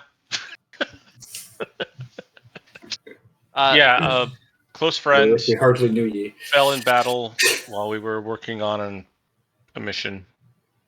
It's probably pretty recent. Yeah. Like yesterday. Like yeah. Right around right around the time the tremors stopped. That's about right. He sacrificed himself to stop the tremors? That saved my tunnel so much. I owe this guy. Where can I... Oh. Drink another beer. Drink another one. Irrigan says, "You can He'd escort appreciate them to Whitestone." Sir, yes, sir. Friends, good night. Here. Good night, Irrigan. No, you good night. Get some rest. And that's where we're going to end tonight's episode. Jack really is just me drunk. Oh, Literally. Jack is 3 kobolds in a trench coat. All this time. All right, so that wraps up our episode. Thanks everybody for watching. We are Dicey Decisions, and this is our Finding Purchase campaign. Thanks for having the laughs after the tears and intermingled. I have to keep twisting that knife a little bit, but next episode we will pick it up with them on the road on the way to Whitestone. Thank you for not having a scene where we exhume Tarlin and Joe's bodies. Yeah, we're going to just do that. We're going to hand wave that. Really That's going to happen. That's going to happen. There'll be boxes in the cart. You now have an earth druid? Yes, right. Who would gladly exhume bodies? Right. I have the mold earth cantrip. Right. Rise! So we'll pick it up on the road to Whitestone next episode. All right, everybody. All right. Super fun. Great We'll job, see Jack. where this goes. Thanks, yeah, great everybody. job, Jack. Love you guys. You're amazing. Like this. Yeah. All right, everybody. Have a good Good one. night. Good night.